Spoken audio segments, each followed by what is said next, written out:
Number 10. Ice Giant Thor. A perfect what-if tale. It's almost surprising it wasn't done before this point. In What If Thor in 2018, we get the story of what if Thor was raised by frost giants. Laufey, the king of the frost giants, defeats Odin in their battle so long ago. And just as Odin took the infant Loki, Laufey takes the kid Thor and raises him as his own. Loki is obviously here too, and like usual, they form a pretty tight bond as adopted brothers. Unfortunately, due to Thor's strength and skill in battle, not to mention his fondness for summoning the power of lightning, he is praised among the frost giants and by Laufey himself, who begins to completely forget Loki, his actual true son. Instead, Loki finds the captured Freya in the dungeons and she teaches him how to use magic. Loki eventually busts her out of prison and together they attempt to escape to Midgard. They go to the ruins of Asgard and attempt to repair the Rainbow Bridge until Thor and Laufey show up. Loki ends the life of his father while Thor unknowingly ends his mother with a blast from his giant ice hammer, Ice Crusher. Thor almost takes out his brother as well, but at the last minute, he lets him go. We don't know what happens next, only that Loki went to Midgard, had kids and a family, and apparently became a hero. It ends on a rather sweet note though. Number 9. Man-Spider. Okay, so in this story, everything that happens to Spider-Man is exactly the same. Oh, sorry, I left out the extremely important detail that in What If number 8 in 1978, this isn't Peter Parker, it's Webster Weaver, an anthropomorphized spider in a world of other animal people. Oh yes, and he gets bit by a radioactive human, giving this spider the proportional powers of a human. Apart from that, and the villains being hilarious alternate versions like Marvin the Hunter, Culture Vulture, Rude Rhino, the Green Gobbler, King Pig, Octodoctopus, and Leaping Lizard, everything is just the same as it always is. Until one day, Ray's the Bug Spray Baron threatened to destroy the ozone unless he was given $1 trillion. Turns out Ray's is the guy who defeated Webster's Uncle Ben. Uncle Bug. Man-Spider saves the day, Ray's is destroyed, and he swings back home to Aunt Mayfly. Okay, yes, it's totally different, but a lot of story beats are still the same, so there's that. Number 8. Mustang. What if 114 posed us the question, what if heroes didn't leave the battle world? The answer? They make babies! While there are a few super kids in this story, the one I found to be the strangest was Mustang. Mustang is Clint Barton Jr., and I bet you'll never guess who his father is. His mother, on the other hand, again not surprising if you just look at him, is Jennifer Walters, the She-Hulk. So, with these two avenging parents, that leaves Mustang with a super strength that isn't quite on She-Hulk's level, and an affinity for using bows. I'm sorry, it's just an odd combo to me. He's a bit taller than almost everyone else too, which makes sense. So I'm guessing this gives him the ability to use bigger bows with much higher tensile strength? So he can shoot bigger arrows? He can fire them much faster? Look, I'm not saying these powers aren't helpful or cool. Super strength is a classic. They're just odd when they're put together. Also, why Mustang? Number 7. Wolverine, Lord of the Vampires. What if Volume 2, number 24 takes the story of Uncanny X-Men number 159, in which Dracula has drunk just enough from Storm to gain control of her mind, but instead, in What If, he drinks enough to completely turn her into a member of the undead.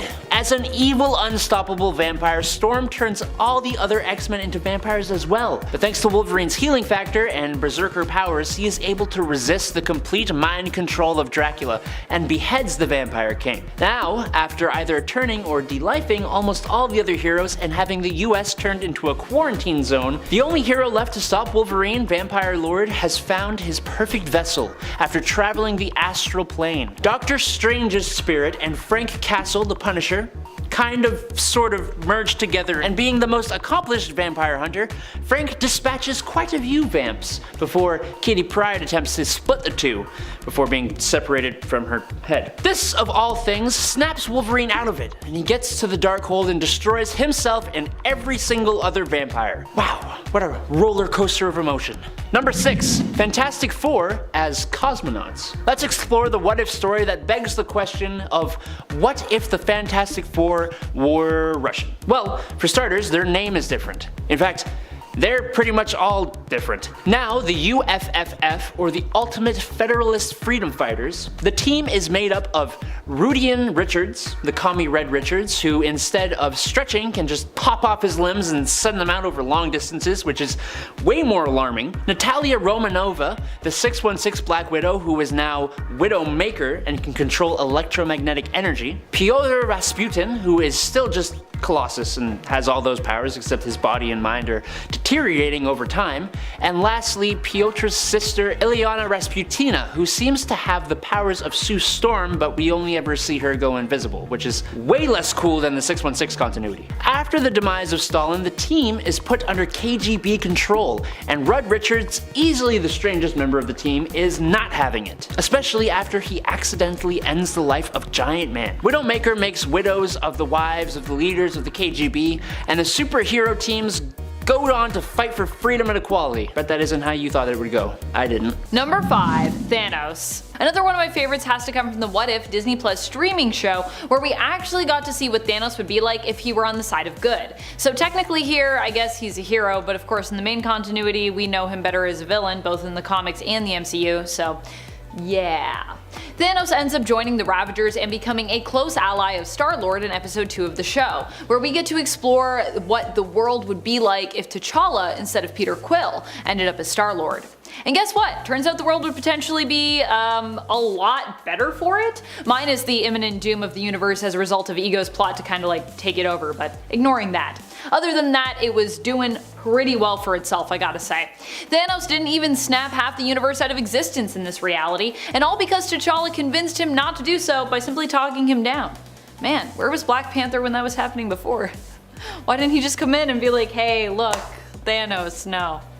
Maybe he's got to travel in space before he can have those conversational skills, maybe that's why? At number 4 is Cable. So in this 2-part What If issue, Cable is the bad guy and he actually kills his parents, Cyclops and Jean Grey, as well as Professor X. Professor X seems to be getting a lot of heat on this list.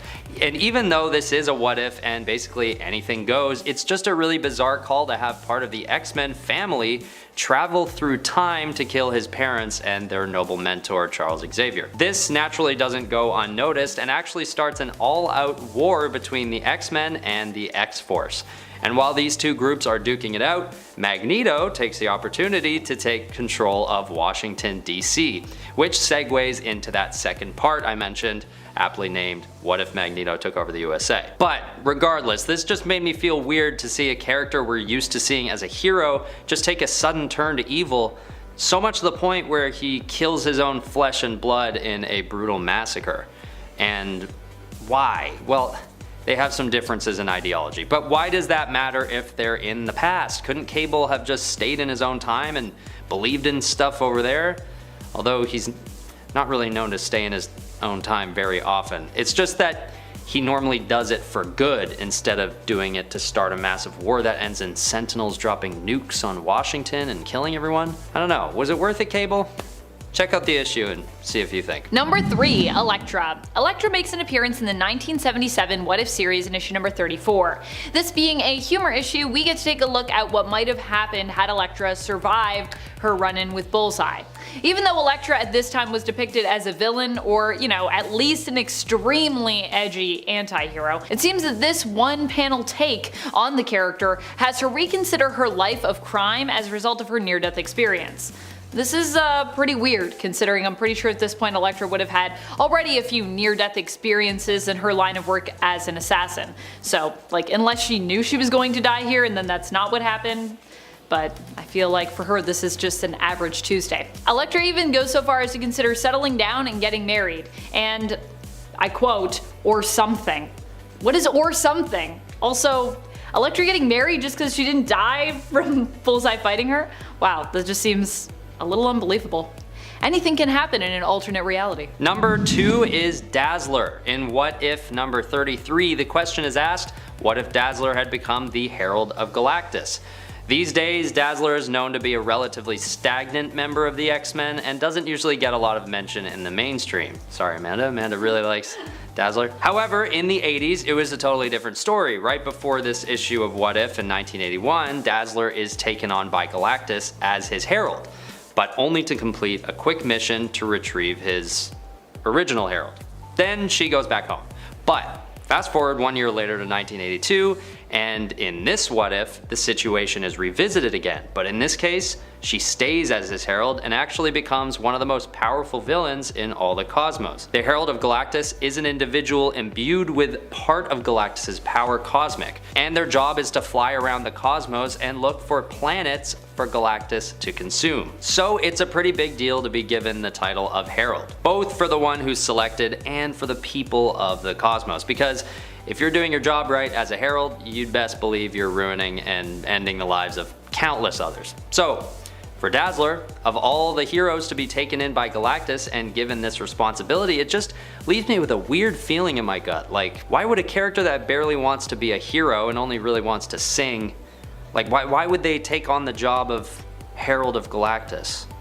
The answer does lie in this issue, but it's still a bit confusing and maybe a bit out of character for Dazzler, which is why I put it at number 2. Number 1. Susie Richards. In issue number 30 of the 1989 What If series, Susie, Reed and Sue's second child, becomes the villain. Susie is obviously meant to be a stand-in for Valeria Richards, who we have now, their daughter, who has a weird history where she was kind of both the oldest and then like the youngest child of the fantastic duo.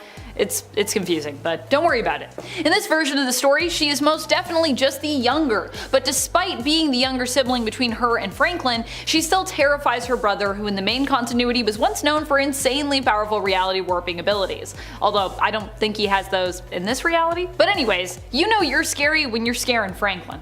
Even a young Franklin. Susie is an evil little girl who it turns out was possessed by a hellspawn that came from the negative zone.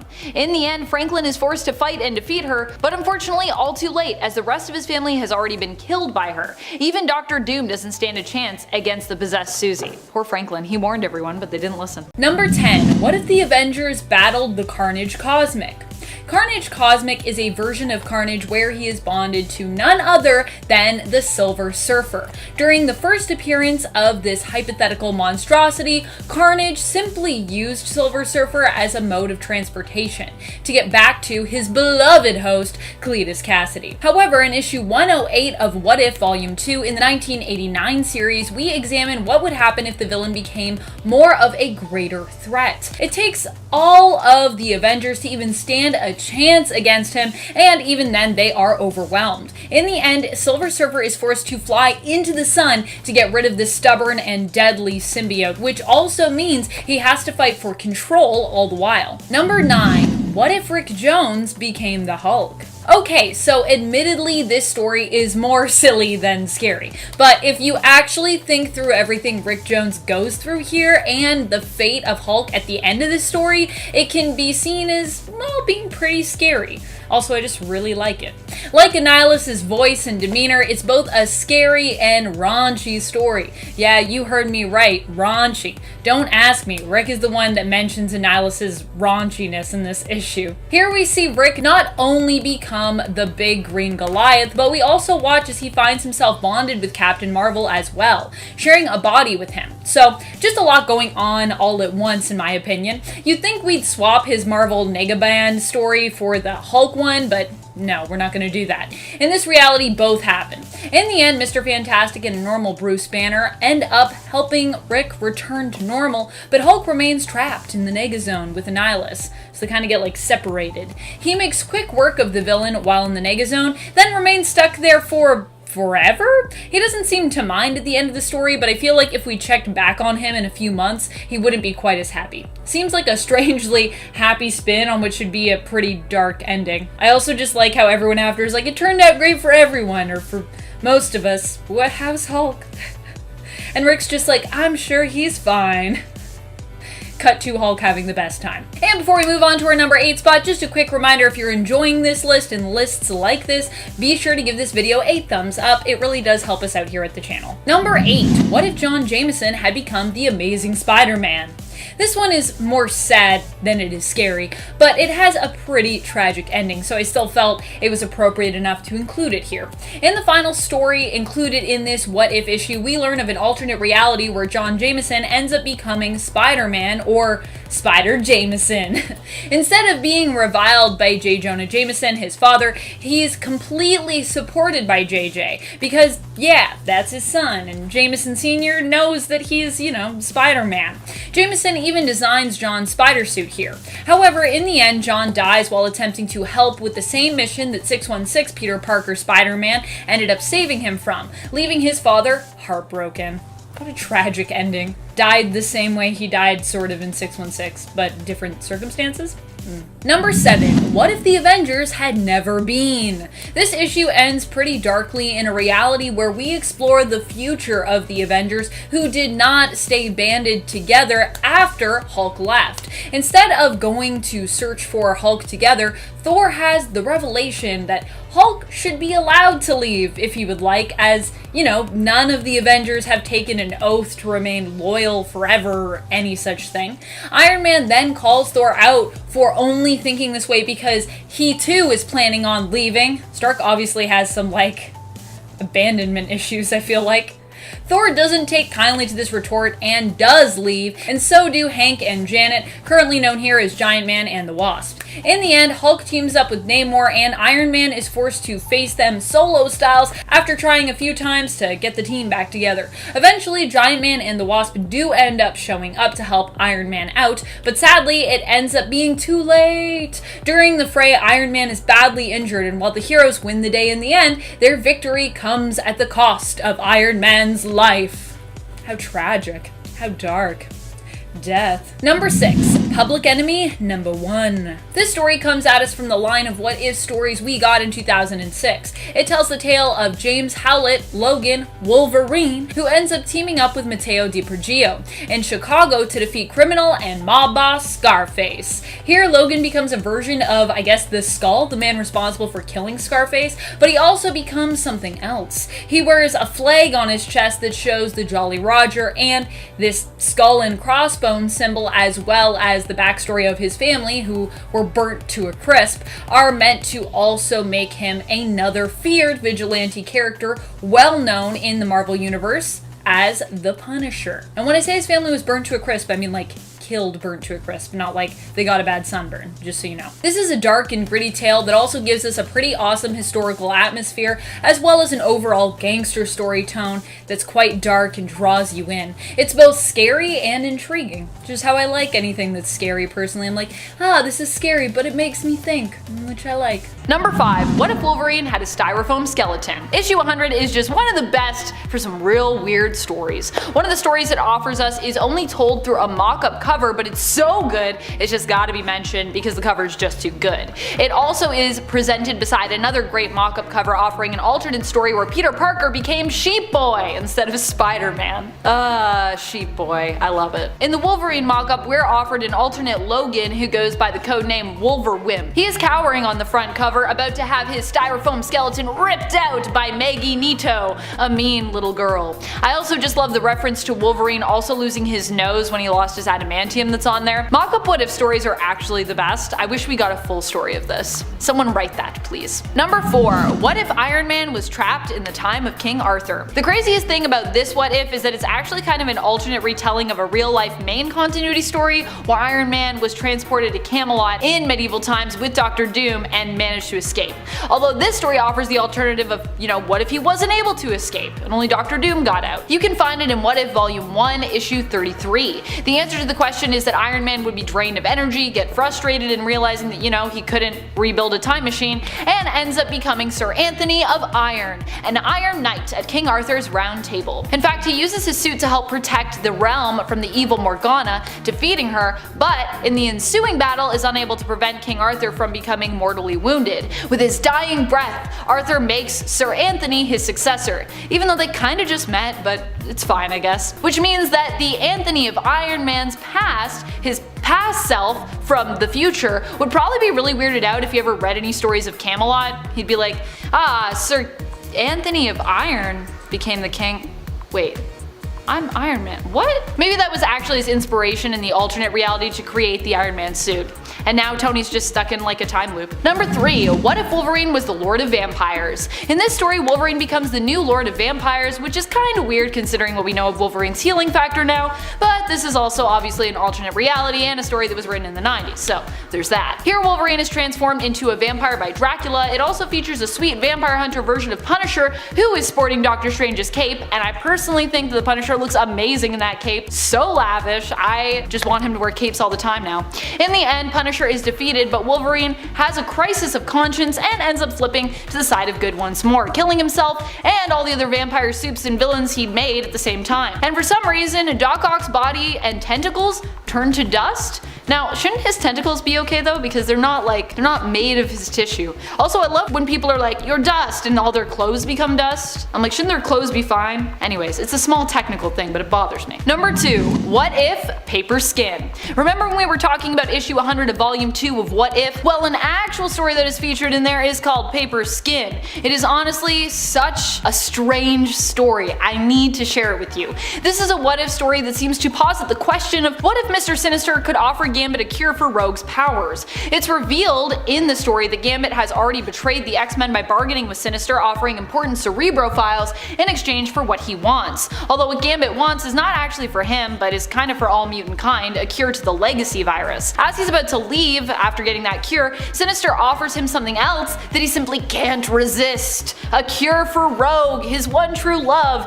to help her control her powers. He agrees to steal one more thing for Sinister in exchange for the cure, a tithe box. Sinister has been searching for them and collecting them over the years. In the end, Rogue accepts the cure, but can't accept that Gambit has been helping Sinister, and so she kills him, taking his powers and also his looks seemingly, which is kind of weird. It's like Gambit with boobs, and I'm like, I don't know how I feel about this art, but okay. She goes after Sinister only to find the secret of what the boxes contained was Marvel Comics! Gasp. Now Sinister has so much information because he's been reading Marvel Comics. What a weird reality. What a meta reality. Number 1. What if Avengers vs. X-Men? In this bizarro story, Magneto helps to ensure that Hope ends up getting the Phoenix Force instead of it being split up into Iron Man by 5 parts, which possesses and creates the Phoenix 5. Magneto is seemingly helping Hope to control these new and awesome powers, but when she struggles and begins to turn dark, he suggests she give him some power to help her. In reality, Magneto kinda wants all the power for himself, which is just what he takes. This all happens in the last issue, by the way, of this 4-part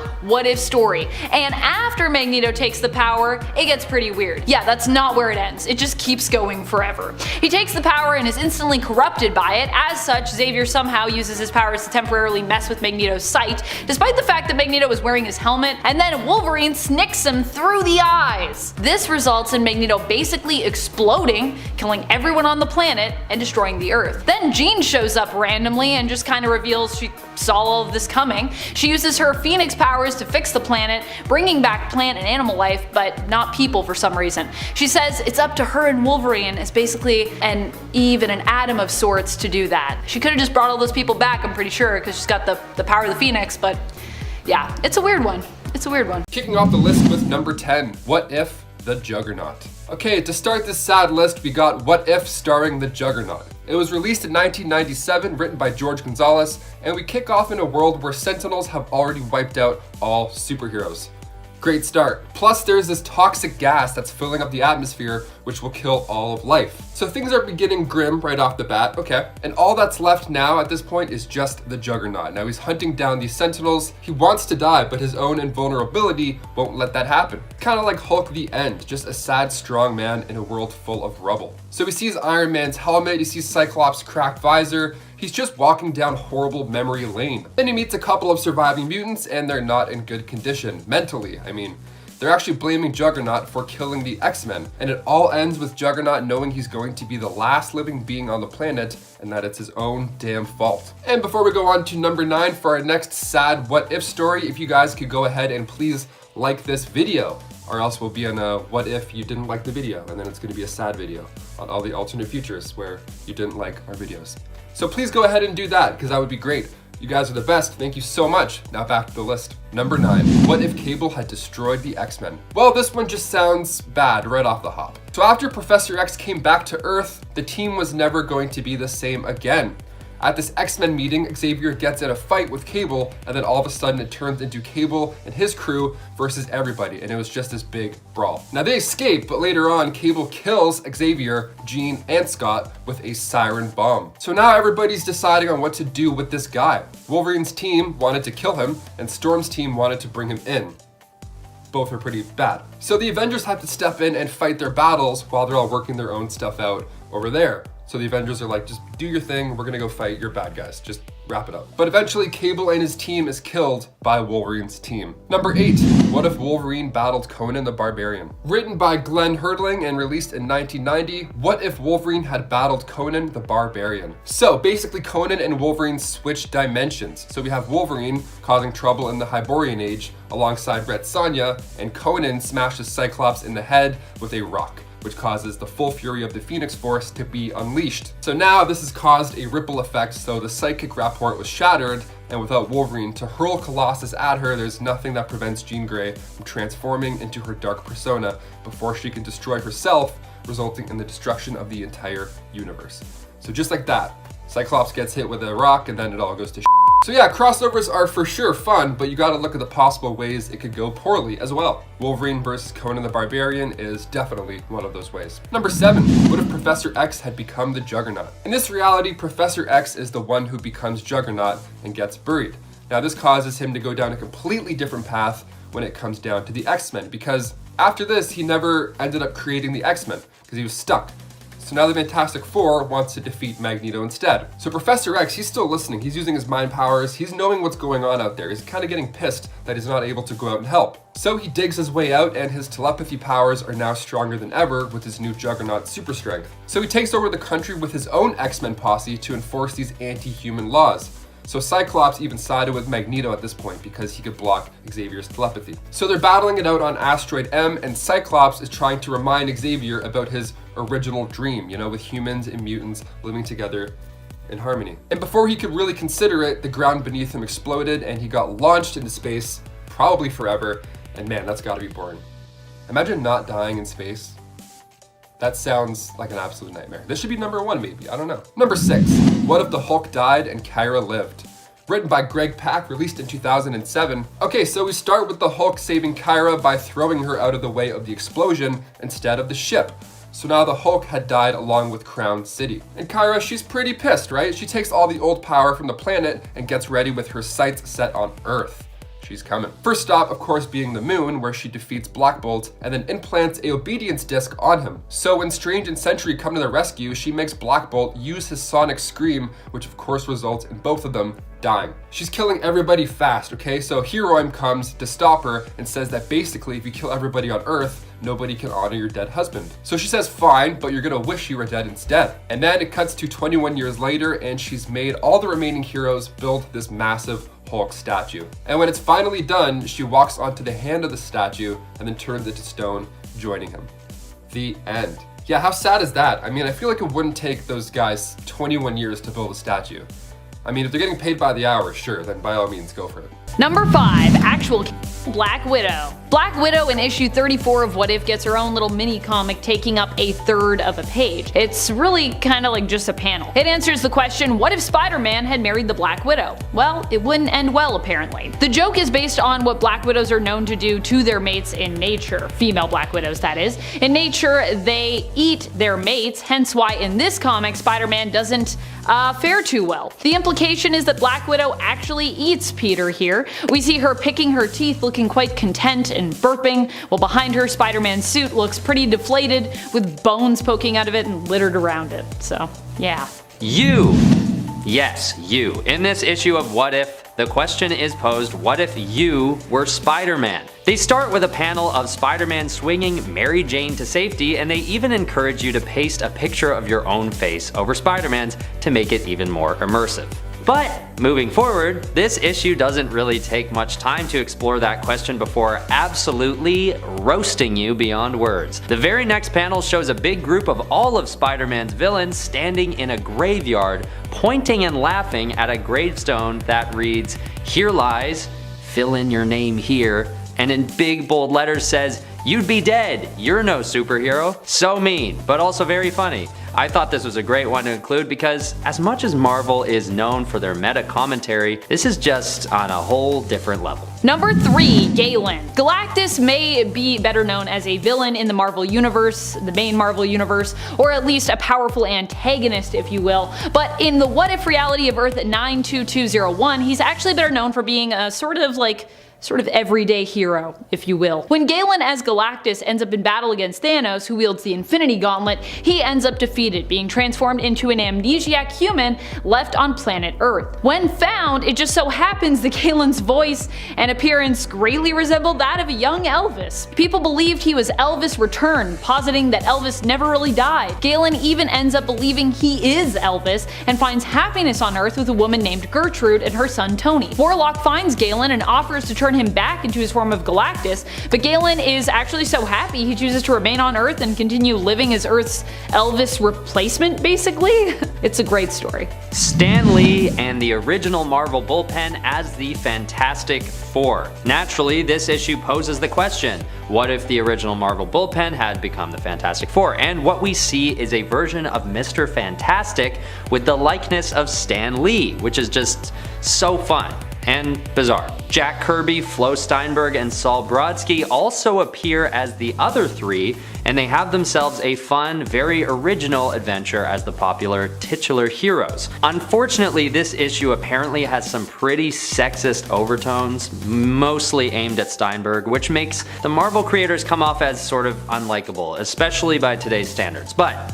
regardless, it's a lot of fun to see the people behind the scenes of many of our favorite comics in the forefront of this unique issue of What If. Number 1, Sheep Boy. When it comes to characters that really stick out to me in the world of Marvel What If, I gotta say a lot of them come from the funny little bits of the comics that aren't even full issues. Because come on, they're so wonderfully ridiculous. One such example at one such point, I guess, is the notorious Sheep Boy. Sheep Boy made his first appearance in What If issue 100. He was created by Jim Chung and is the reimagined version of Spider-Man. Basically, what if Peter Parker had been bit by a radioactive sheep instead? What would we get? Sheep Boy, which would really make for an interesting clone saga when it comes to figuring out the cloning process. Because, aren't we all about sheeps when it comes to cloning?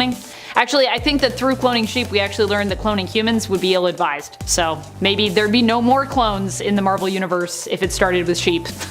No more clone sagas after that. I don't know if that would be good or bad. Depends on how much you like or dislike clones, I guess. Number 10, what if Daredevil killed the Kingpin? That's exactly what happened in issue number 2 of the 1989 series. Following the events of Born Again in this alternate reality, Matt Murdock loses his mind, driven insane as a result of being tormented by Wilson Fisk, which honestly makes sense to me. I know I would be driven insane if all of that stuff happened to me. This causes Matt to take the fight directly to Kingpin, who he simply takes out by shooting him. After this detail is exposed, everyone is basically on his trail, including Punisher and Spider-Man. When Matt goes to beg for Richard Fisk, Wilson's son's, forgiveness, even Hobgoblin gets involved in this fray. While Matt ultimately dies in the fight protecting Richard from Hobgoblin, Richard, in an unexpected twist, ends up carrying on the Daredevil legacy. Which I guess shouldn't be too unexpected if you know about, 2099, where it's kind of what happens in 2099. And friends, before we move on to our next spot on this list, if you love what we do here at Top 10 Nerd, why don't you show us you love us by clicking that subscribe button. Number 9, what if Spider-Man had joined the Fantastic Four? Now, you'd think this would actually be one of the happier what if stories,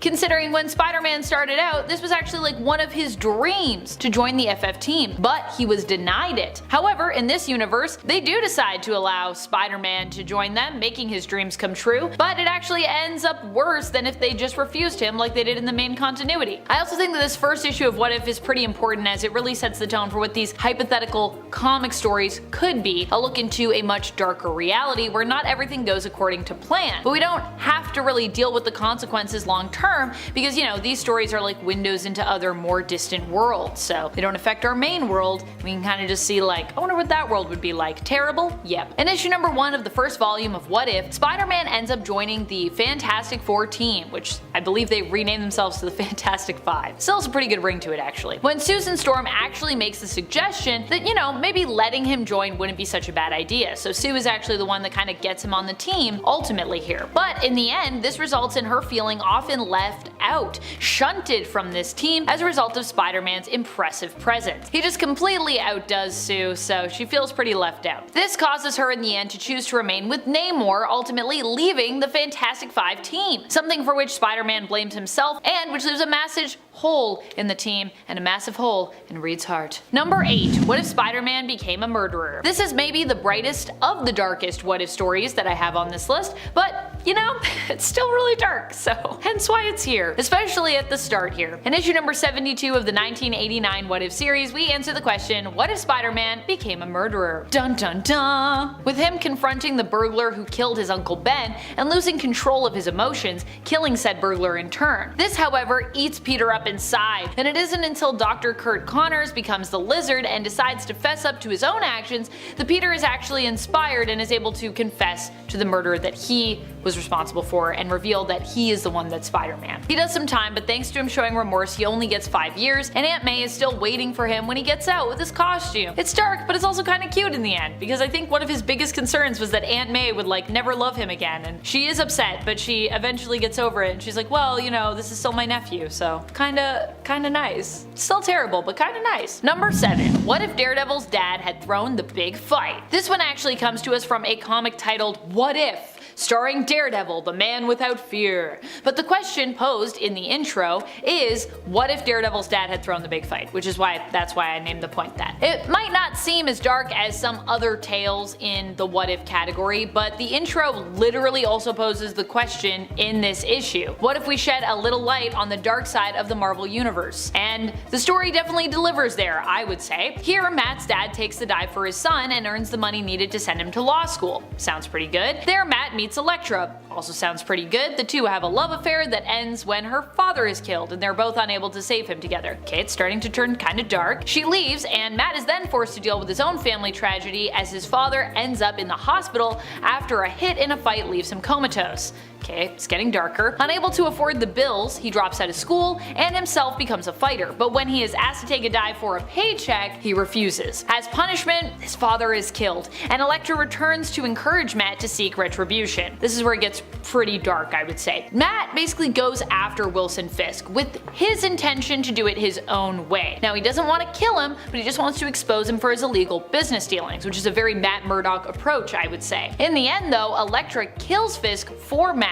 basically during this confrontation, and Matt chooses to incriminate himself in the murder because he feels guilty about Kingpin's death. Yikes. Number 6. What if someone else besides Spider-Man had been bitten by a radioactive spider? This What If comic, issue number 7 from the original series from the 70s, actually has 3 stories in it. In one of them, Flash Thompson tries on the role of superhero as he ends up becoming the one fatefully bitten by the radioactive spider that day in the science lab on the student field trip. And if you're wondering, well, Amanda, you know, Flash Thompson actually has been a hero. I know he's been a hero in the main continuity, but I mean, in this reality, he's trying on the superhero role of Spider-Man. He becomes Spider-Man and does his best to be a great hero, but actually dies during his attempt to be one. Sad. He fights the Vulture, and it's during a battle in the sky where the Vulture successfully manages to kick Flash off of him that Flash's Spider-Man falls to the ground. Unable to find much in the way of cushion or slowing his descent, the fall does him in, and Peter Parker finds Spider-Man in the alleyway, unmasking him to recognize the face of Flash Thompson, the ire of his high school experience. Now acknowledging the fact that Flash was Spider-Man though, Peter seems to forget all about this as he actually mourns the loss of Thompson, which makes it even more sad. Number 5. What if Ghost Rider was a baby? I know we keep pulling from this one, but That damn What If the Watcher was a stand-up comedian, What If comic, it's honestly the gift that just keeps on giving. There is a full page devoted to the question of what if the Ghost Rider had possessed someone else, someone other than Johnny Blaze. And of course, instead of finding some other able-bodied man or woman, a cigarette-smoking, leather vest-wearing Watcher shows us the spirit of vengeance inhabiting the body of an elderly woman in a wheelchair demanding warm milk, a rollerblade-wearing woman vowing to bring an end to disco, and an infant in a stroller. A big-headed goo-goo gaga who will hunt for vengeance after it finds someone to change its diaper. And just to make it 10 times better, this wee bab is wielding a cat, swinging around its head as it zooms around its Hellfire stroller. I can't make this up. I honestly can't. Number 4, Barbarian Hulk. Alright, this one requires a bit of unpacking. So, in issue 23 of What If, the Incredible Hulk has fallen in love with a woman named Jarella, a green-skinned queen from the subatomic world of Kai, who was brought back to our world when the Hulk was unshrunk. In regular continuity, she is laid to rest after sacrificing herself to save a boy from some rubble during a Hulk battle. But in this story, she lives, and the Hulk and Jarella are shrunk again so they can go and live happily ever after, on the subatomic level in the Kingdom of Kai. Now, Kai, for some reason, is very medieval / Roman / ancient in general, and Hulk, who now possesses his full intelligence, becomes king alongside Jarella. Soon, a dark plot by some dark gods and their dark minions rears its ugly head, and Hulk, alongside a group of other subatomic barbaric heroes, goes to thwart them, facing off against a second Savage Hulk that seems to have just been dispatched in like 2 comic panels. And that's where it ends. I'm assuming Hulk just stays subatomic and never returns to Earth, living as a microscopic barbarian for the rest of his life. Please check out this story. Number 3, Doom! Sorry. What would a good guy version of one of the strongest, most quotable, and most villainous villains in the pages of Marvel look like? Well, in issue 22 of What If, we get to see just that. When the Victor Von Doom of this universe discovers Reed Richards looking over his experiment notes, uninvited, he instead invites Reed to come help him out, which I think a true scientist would do. With Reed's help, he's able to contact his mother in the afterlife and learns of his royal blood. He trains in the advanced technology and mystical arts of an order of monks in Tibet and in the darkest places of sorcery, and is granted, instead of his classic armor, this really sweet golden armor evocative of knights. I think he looks pretty cool, but that's just me. He uses his knowledge to free his mother's soul from the realm of Mephisto, and uses his technology and sorcery to free his kingdom from an oppressive ruler. And all goes really well, until Mephisto comes back demanding the soul of his lover Valeria in exchange for the freedom of his people. Then he battles Mephisto once every year to try and save his love. It was almost a happy ending. Number 2, Spider-Actor. A second Spider-Man What If on this list? Oh my. In this What If number 19, Peter Parker makes the simple decision of stopping the robber who would go on to take Uncle Ben's life. That simple act robs Peter of the lesson of the responsibility of having great power, and instead, he turns to a life in the public eye. Now, as an actor, Peter turns his focus towards making films and protecting his reputation almost at any cost. He becomes the publicist for both the Avengers and the Fantastic Four, as well as Daredevil, all while still retaining his Spider-Man persona. He even gets a cool cape for a little bit. Well, it wasn't really that cool. When JJ exposes him to the public though, we see a bit more of an edge to this Spider-Man, when he threatens him and eventually ends his career, which comes back to bite him when Jonah forms the Sinister Six, including himself. It is only after Daredevil jumps in to save Peter and fight the villains that Peter does actually learn that old power and responsibility thing. But man, Peter's a bit of a snob this way, I don't like it. Number 1, Fantastic Four. In the very first What If comic, the question that is posed is pretty simple.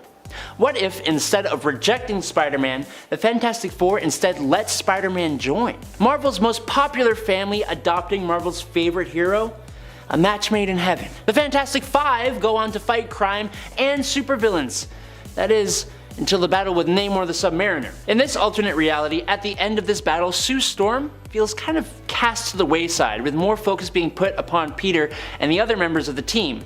and she leaves with Namor and becomes his bride. It completely stops the marriage of Reed and Sue from ever happening, which is just a weird, unnatural world to see. We don't like it. But life goes on, and the new Fantastic Four featuring Spider-Man go on with their lives. But now we don't get a Franklin or Valeria Richards, and I mean, they're pretty important now, so I don't know, let me know in the comments what other fallout you think would happen with Sue Storm being replaced by Spider-Man on the Fantastic Four.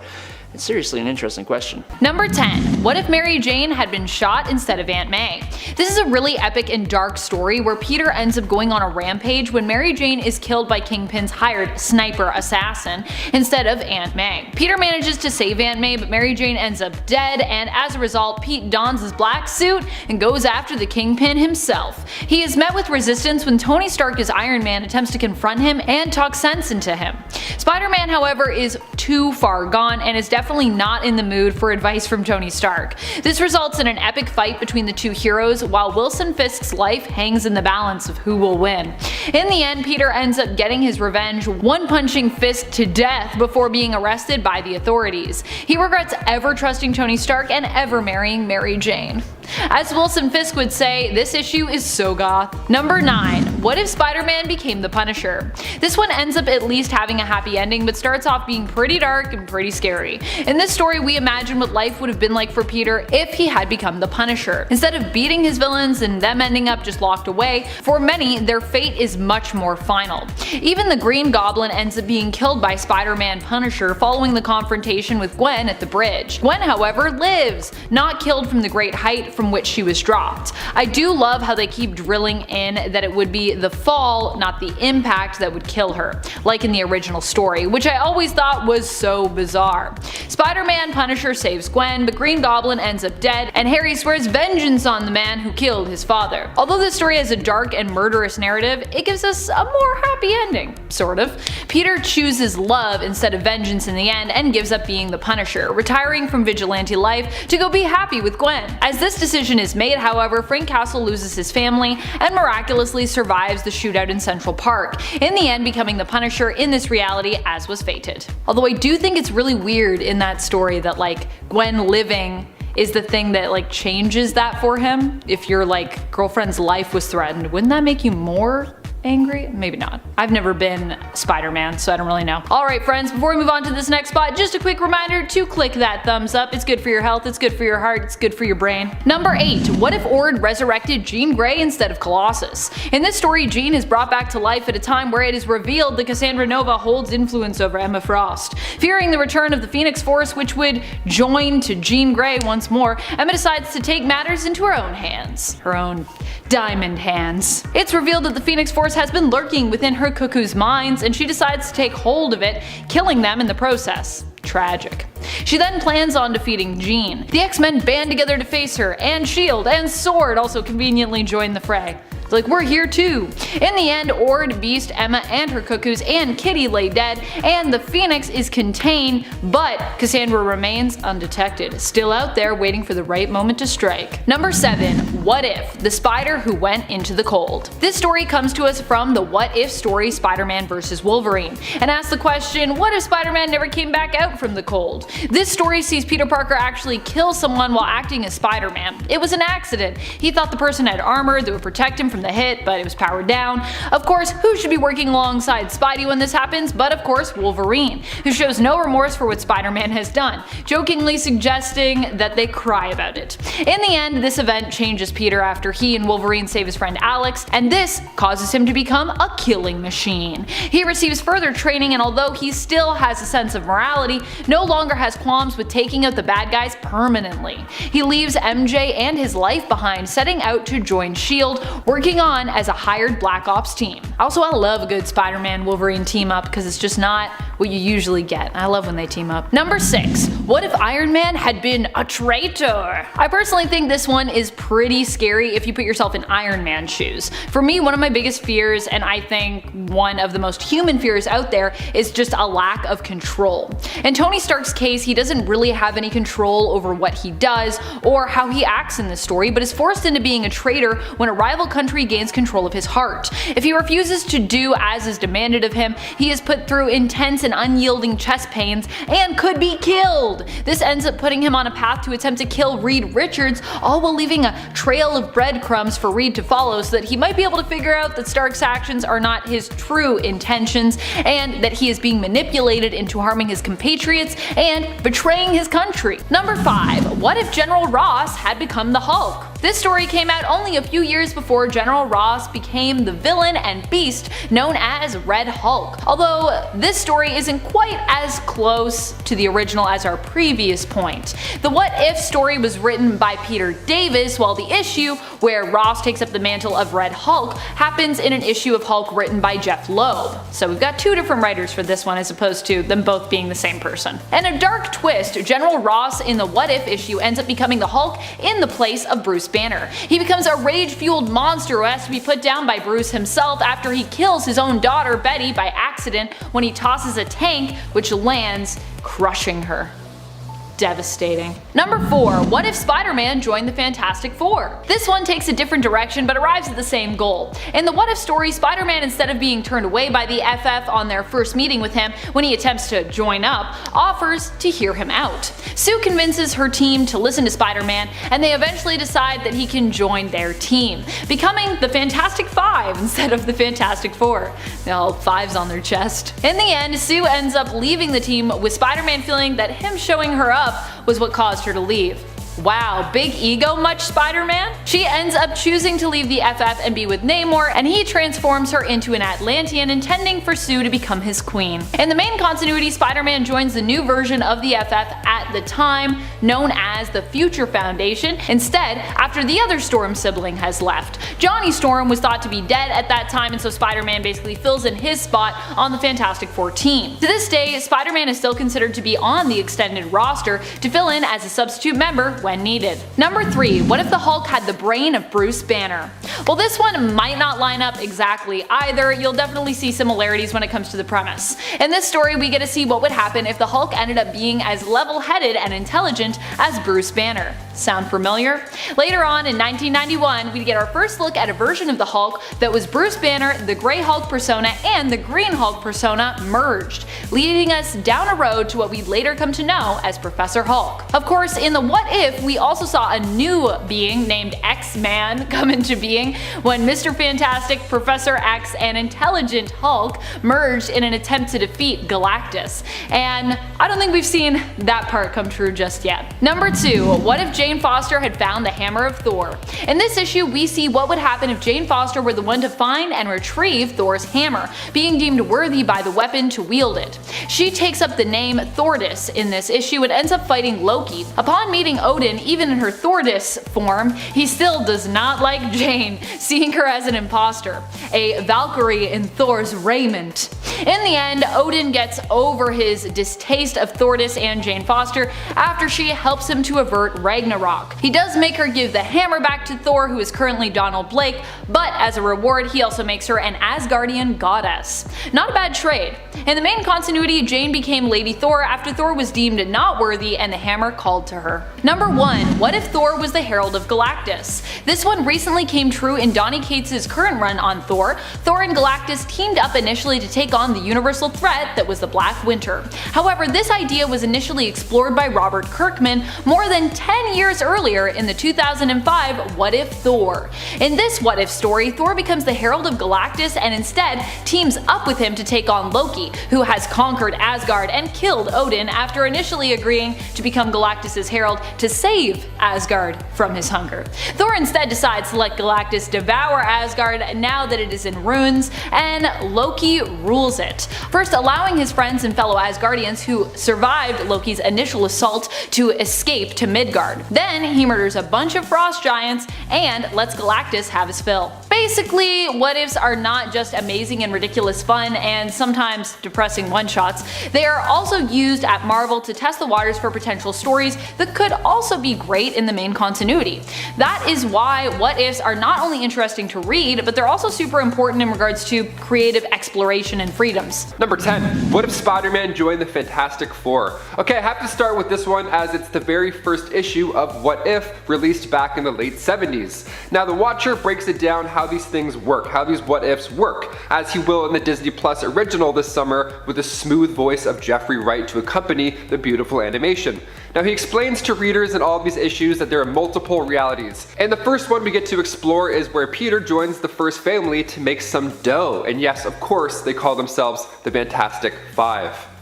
Because 4 + 1 is 5. See, we're alright here, we're pretty good. The Bugle doesn't hate on Peter. He's actually loved and respected in this story. And it's a good start for the web slinger on this long what if journey, but it's about to get so much more dark. Number 9. What if Spider-Man had rescued Gwen Stacy? Now issue 24 starts getting into the darker, but also kind of positive notes. See, instead of Spider-Man not catching Gwen with his webs, he ended up jumping off the bridge himself to rescue her. And then after that, well, love is in the air. She's alive. Things are obviously much more positive. He proposes, he reveals his identity to her. Things are looking quite nice. They're so good. And on top of that, Harry and Norman reunite. Harry found out about his father's secret identity and put his life on the line in order to save his father. So they worked it out as well. So far it's like yes and yes. So far so good. Now when Peter and Gwen get married at the ceremony, they're doing the cha-cha slide, drinking some champagne, having a great time, and then J. Jonah Jameson just waltzes in with a bunch of police officers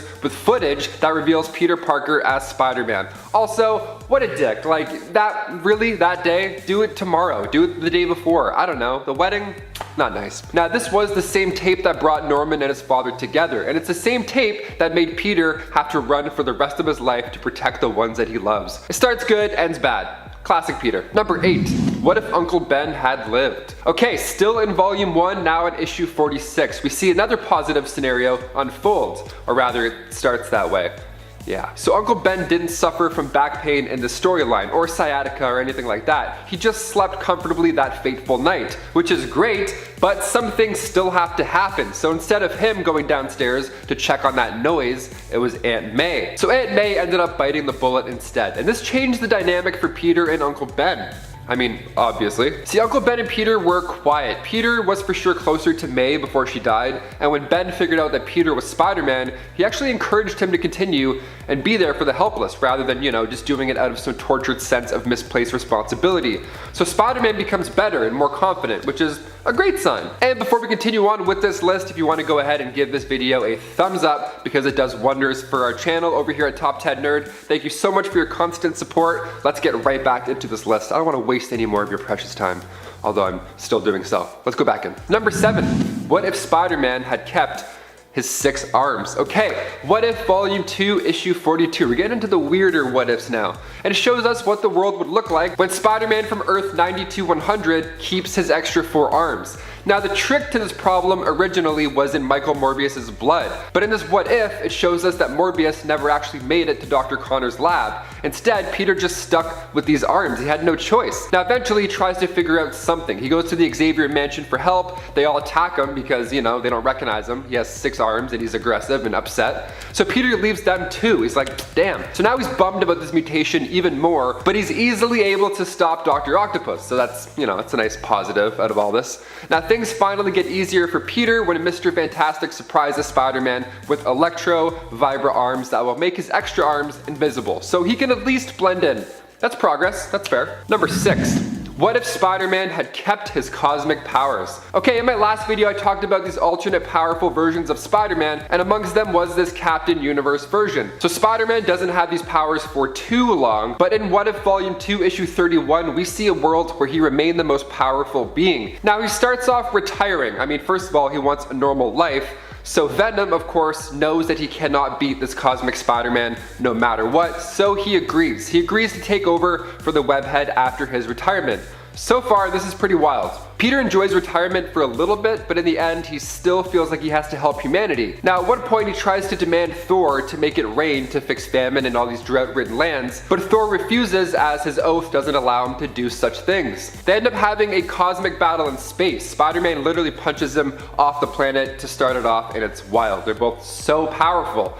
Now finally, Dr. Doom shows up. Well, we think it's Dr. Doom, but it's actually a Doombot. So the Doombot shows up offering to help get rid of Pete's problem, and it works. It works so well, in fact, that the spider powers leave too, and Peter is finally able to retire and have a daughter with MJ. Now at the very end, they look into her eyes, and they're all white. So MJ jokes and says, oh, she's got her father's eyes. How lovely. Now she's a god that you have to deal with. Enjoy. Number 5. Marvel Zombies Resurrection. While not an exact what if series, Marvel Zombies Resurrection definitely feels like a what if version of the Marvel Zombies world that imagines a completely new scenario involving zombies based on established Marvel lore, where Galactus becomes infected with a mysterious new virus that it turns out was created by the Brood, dun dun dun, to infect people more efficiently, turning them instead into zombies. The whole series from 2020 and the intro to it from 2019 that kind of explains all of the lore that you need to know to jump in is all pretty bleak, with only a few people on Earth making it out alive in the end, and still fighting basically just to survive after the world has pretty much been completely infected after Galactus' corpse is hurled to the Earth to be used as a kind of zombie creating bomb. But while the story is pretty dark in terms of all the great heroes that we lose, do not worry. At least Carol's Flurkin cat Chewie stays safe. Thank goodness. In case like me you read this and you were worried the whole time about that little fur baby, I was like, no, please don't let Chewie die, Chewie's so cute. Chewie is also a badass, so really there's no need to worry. Chewie's like one of the best fighters in this entire series, which I love. Number 4. What if Clint Barton killed Norman Osborn during Dark Reign? This what if comes answered in the What If Dark Reign one-shot. Here we get to see what could have happened had Clint Barton's plan to kill Norman Osborn actually come together. Clint himself ends up making a martyr out of Osborn though, unfortunately, and becomes a wanted man in the process. One civilian decides to take the matter of justice into his own hands, calling out the assassin, Clint Francis Barton. And if he doesn't show himself, he threatens to blow up the entire Sunday Inn and all the innocent people that are inside it. Hawkeye does show up though and attempts to talk the man down, but surprisingly the man pulls a gun and shoots Clint point blank to death rather than surrender. He is taken away, and in the end Hammer remains in control under Deputy Director, likely now full director actually, Victoria Hand. Basically, if Hawkeye had actually killed Norman Osborn, it would be bad, I think, in the long run. I think that's what we learned. Number 3. What if the Kingdom of Cain? In What If issue 94 out of the 1989 series, also known as Volume 2, we get to visit a world destroyed by the Sentinels. Oh goody. The Sentinels did not only take out all of mutant kind supposedly, but also killed all of Earth's mightiest heroes besides, and its general population of non-powered individuals who were killed by high levels of radiation that the Sentinels emitted. The only one to survive all this destruction is Juggernaut, who wanders the Earth for years reminiscing on his past and all of his wrongdoings, and feeling unbearably lonely all the while. Poor Juggernaut. Magneto shows up and confirms that everything that has come to pass is Juggernaut's fault because he killed Professor X, which was basically the catalyst event for this chain reaction of destruction that has now come to pass. Juggernaut finds and kind of falls into a secret bunker as a result of his fight with Magneto, where he learns that some mutants survived and are actually hiding out. Yay! When they ask him to leave them be though, he refuses, only to learn that this was an attempt to protect themselves against the radiation, which he is now let in by breaking into the bunker, infecting them and ultimately sentencing them to death. So, it's really sad. Juggernaut's like, I'm lonely, I just want to like talk to you. And they're just like, you just killed us, so thanks for that. He's like, wow. I ruin everything, this is terrible. Number 2. What If the Traitor? In this alternate tale that comes to us from the 1989 volume of What If issue -1, we get to see what would happen if Trevor Fitzroy went back in time to try and convince Professor X to never create the X-Men. Although Bishop travels back in time to try and stop Fitzroy, it doesn't end up working out. Fitzroy shows the Professor of the future to come and all the war and prosecution that mutants will suffer. When Professor X meets Bishop, he inquires of Jean's fate and learns that she perishes, but that he and his X-Men remain a symbol of hope for the people. Unable to accept the dark future that awaits, however, Professor X seemingly agrees, despite Bishop's pleas, to never let the X-Men form, and Bishop ends up being locked up in prison in the past, with both Fitzroy and Bishop believing the other is the traitor. But who's really the traitor? Number 1. What if Spider-Man Back in Black? This story reimagines what would have happened had MJ ended up being shot by the Kingpin's hitman instead of Aunt May. Mary Jane as such does not end up in intensive care hanging to life by a thread, but instead dies pretty much instantly. This makes Peter lose control, going into a dark rage unlike any we've ever seen. He doesn't just plan on scaring and potentially finishing the Kingpin if MJ dies, because I mean she's already dead, but instead he plans on just straight up setting out to kill whoever was responsible for the hit, which he of course does find out was still Kingpin in this reality. Donning his black costume, he heads out planning to put an end to Kingpin once and for all, despite Aunt May and Iron Man trying to stop him and calm him down. In the end, Peter succeeds in killing Kingpin, Aunt May basically disowns him, and Iron Man has him arrested for murder, citing the Superhero Registration Act. Peter blames Iron Man for all this mess, by the way, demanding a trial with a jury, and Iron Man denies any wrongdoing, claiming Peter made his choice. Number 10. T'Challa Star-Lord. Have you ever seen the MCU's What If animated series? It is honestly really fun, and it has a great art style as well. But just like in the comics, it's the fun, possible scenarios of what if that are the star. One of the better, if not weirder, episodes revolves around a universe where instead of Peter Quill, it was Prince T'Challa of Wakanda who was abducted by the Ravagers all the way back in the day. T'Challa, as the new Star-Lord, convinced the Ravagers to become a Robin Hood-like group who steal from the rich and give to the less fortunate. Under his leadership, they became icons and they saved a lot of people, recruited and persuaded lots of heroes and villains to join the Ravagers, one of which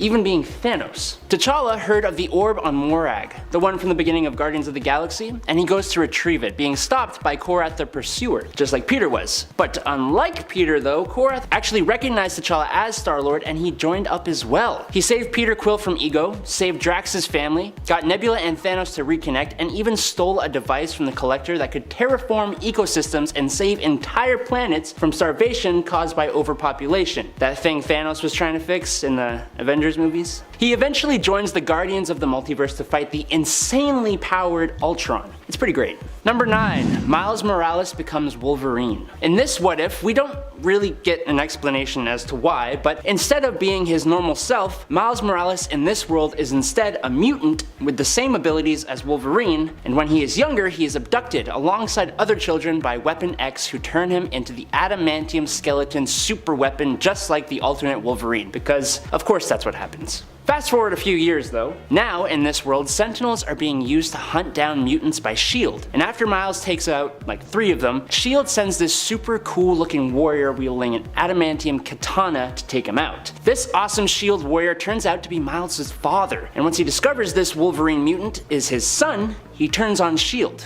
So, obviously they send another assassin, Miles' uncle Aaron, who seems to be doomed to be bad no matter what because, you know, that's just how it goes. He is this world's version of Sabretooth. Miles' father defends his son to his dying breath until Miles jumps in to beat Sabretooth to a pulp and almost ends him too before his father convinces him to stop and to instead be a hero. And then the X-Men show up to recruit Miles, led by a professor who is Genki Lee, the original Miles' best friend for some reason. Yeah, I don't know, but this story is wild. You should check it out. Number 8. Wolverunisher. On the topic of Wolverine, what about the What If where Wolverine became a kind of Punisher? In this story, we were in 1920s Canada, following a Wolverine who doesn't seem to actually have claws, or if he does, he barely uses them. He does seem to have his healing factor and senses though. Whatever his powers are, he is still himself because we find out he has had a son with a lady who works at a bar. He is forced to take responsibility for them and makes friends with the barkeep, but that all comes to an end when they are all brought to an end thanks to a fire caused by a man named Scarface, who fled to Chicago. Obviously, Logan isn't going to let that go. He tracks down the villain, and with the help of one Matteo DePrigia, and all while wearing a skull and crossbones flag on his chest and wielding firearms, and basically never popping his claws, he actually takes his revenge on Scarface, and it's great. I mean, he looks totally amazing in this story, but it's also an incredibly weird twist on a version of Punisher and a version of Wolverine. Also, it's a little more disappointing than I expected it to be. Number 7. What if Aunt May died instead of Uncle Ben? Ready to be depressed? Great. Because in this What If story, we are given a first-hand look at what happens to Peter if Aunt May was the one to lose her life instead of Uncle Ben. Peter, fueled by rage, goes after her killer and ends his life, but unexpectedly, Uncle Ben shows up, and he takes the fall for Peter, going to jail. Now, Peter is going through life with no real moral center to help guide him, and he hates the idea of being Spider-Man. He becomes a bit of a troubled kid. He goes to juvenile prison, escapes, lives on the street, and when he is almost at his breaking point, he tries to break Uncle Ben out of prison. Instead of going with him though, Uncle Ben convinces Peter to make Aunt May proud. Peter takes it to heart. He fixes his life. He meets Mary Jane. He focuses on school, being a hero when the world really needs him, and eventually Ben gets out of prison on good behavior. savior, and that's when we finally get the power and responsibility speech, which leads to Peter becoming Spider-Man more permanently. And with Uncle Ben as a Spider-Man version of Bruce Wayne's Alfred, he goes on to become the hero New York deserves. Number 6. Thaddeus Hulk Ross. So it turns out that if Thaddeus Thunderbolt Ross were the one to save Rick Jones from the Gamma Bomb and become irradiated and become the Hulk, he wouldn't last very long at all. That's what happens in What If General Ross had become the Hulk. Gamma affects everyone differently, as the Watcher tells us, and for the General, he immediately turns into a Hulk, but retained his intelligence only without being able to properly speak or really handle the situations he was now in properly. For example, he accidentally completely squashed Rick Jones. He stopped Igor, the Russian spy who caused the Gamma explosion, but also caused untold damage in the process. And after fighting the military, it turns out he threw a tank that traveled all the way to the house of Betty Ross' daughter. The tank he threw crushed the house with Betty inside. He went to find her as she would be the only one who's able to actually help him in this situation that he's in, and instead all he found was the result of what he had done, and a weeping Bruce Banner. Ross transforms back into his regular form, which allows Bruce to pull out a weapon and end the life of this now tormented Ross. I'm sorry, I know this didn't end on a particularly happy note. This is, I guess, the more depressing story than that Spider-Man one. At number 5, we have Doctor Doom / The Thing. This one falls in the category of weird, but also pretty badass, at least in how he looks. And maybe arguable on whether or not he's a hero in this case, because it is Doctor Doom that turns into the Thing, not the other way around. But let's just call this character a direct mix between the Thing and Doctor Doom for the purposes of this list, which would make him good enough. Basically, in this What If, Ben Grimm is turned into the Hulk, and Doctor Doom is instead the one who's turned into the Thing. There's a lot going on in this story, as you can imagine, but for a brief period we get to see the rocky figure of the Thing decked out in Doctor Doom's green hood. And when he inevitably faces off against the Ben Grimm Hulk, he does get taken down a notch after a rough defeat. But it was a pretty weird combo while it lasted. Cool, but weird. But also cool, but weird. Definitely weird. At number 4 is Storm Thor. This character comes to be in the What If that poses the question, what if the X-Men had stayed in Asgard? And the answer is that Storm is somehow able to lift Mjolnir and become Thor. There have been other heroes before that have wielded Mjolnir, like Beta Ray Bill, Captain America, and even Superman. But in this case, Storm becomes the goddess of thunder. And it's just a weird image to see her in the cape and shoulder armor. But it gets even weirder when she's tasked with clashing against a version of Thor that was turned into a frog, or the other way around, I can't really remember. If you saw the first part of this video, I covered Frog Thor already, but I figured we needed to talk about Storm Thor as well. It's fair to say that this was a weird what if issue. It's made it into both parts of this list. At number 3, we have 1000 Hulks. This obviously isn't one individual weird hero, but an event that spawns 1000 of the same character and creates a very weird army of nameless versions of the Hulk. So, what if? What would happen? Well, if you couldn't already have guessed, the answer is insanity. Basically, the title is What If the Gamma Bomb Spawned 1000 Hulks? But it's not quite what actually takes place in the story. The story explores the tragic events of the Hiroshima and Nagasaki bombs and theorizes if instead of decimating whole populations, they actually spawned 1000 Japanese Hulks. It's a weird theory to ponder. I feel like they could have kept it out of a tragic historical context and still gotten the point across, but nonetheless, 1000 Hulks is a very strange and fun what if. Spoiler, they take over America, which you can imagine is totally possible if there were 1000 Hulks, and I'm sure they could do it in like a day. There'd be zero stability when they finally got control. At number 2, we have Reed Richards as a bodiless brain. This character shows up in the What If that asks, what if the Fantastic Four had different superpowers? Yes, it's the same one that I covered earlier that had Ben Grimm sporting dragon wings. Only in Mr. Fantastic's case, he's reduced to a tiny little fleshy brain just laying on the ground. But he can talk and everything still, just telekinetically. He also seems to have mind control capabilities. What's hilarious about this version of Reed Richards is that he seems super optimistic about the whole thing. Like, he's completely vulnerable and helpless, but all in all, he's totally looking forward to life as a brain, or as Big Brain, which seems to be his new moniker. It's sort of obvious from the jump that His change into a brain is sort of a nod to Reed Richards' famed intellect as one of the greatest minds in the world. But I guess they wanted to see what he could accomplish with just the mind part and nothing else. Good thing he's got his Fantastic Four buddies to carry him around, cause otherwise he'd still be sitting on that rock waiting for someone's mind to control. At number 1, we have Aunt May Spider-Woman. This one is self-explanatory really. The question is posed, what if Aunt May was the one bitten by the radioactive spider? It's at the end of issue number 23, volume 1, check it out if you have time. Basically, she comes home and the spider's on the door frame. It bites her and the next thing we know, Aunt May is crawling up the side of a building. Then she promptly sews her own costume together and starts fighting a frog-like villain with springs on his feet. What makes this character even goofier is that as all this is happening, she forgets that she'd been in the middle of baking bread and the dough has expanded beyond what was expected. Like way beyond. It pretty much fills her whole entire kitchen. She then takes the dough and uses it to her advantage as she summons it in battle to soften a big free fall, and then even turns it into a whip and hooks the frog dude's ankle. She literally uses the dough to like swing the frog guy into a tree and deliver the final blow. It's definitely one of the silliest moments in any Marvel comic book I've read thus far, and I'm just surprised it didn't make it into the part 1 of this video. Number 10. What if Dr. Doom became the Thing? In this one shot we get to see an alternate reality where instead of Ben Grimm being present when the FF first transformed, Victor Von Doom was in his place instead. He found himself, while in his armor, transformed into the Thing, while the rest of the team was granted the same powers as normal. Ben Grimm ends up actually getting caught in a radioactive explosion when a reactor blows, which transforms him then into the Hulk, and he and Doom the Thing battle it out. In the end, Hulk Grimm is about to smash Thing Doom, but is talked down by the rest of the FF. They're like, put that rock down. Calm down. It's all good, Ben. He ends up joining them while Doom still becomes the team's villain, bearing very different scars because, you know, under his mask, he's the Thing! Number 9. What if Spider-Man's parents destroyed his family?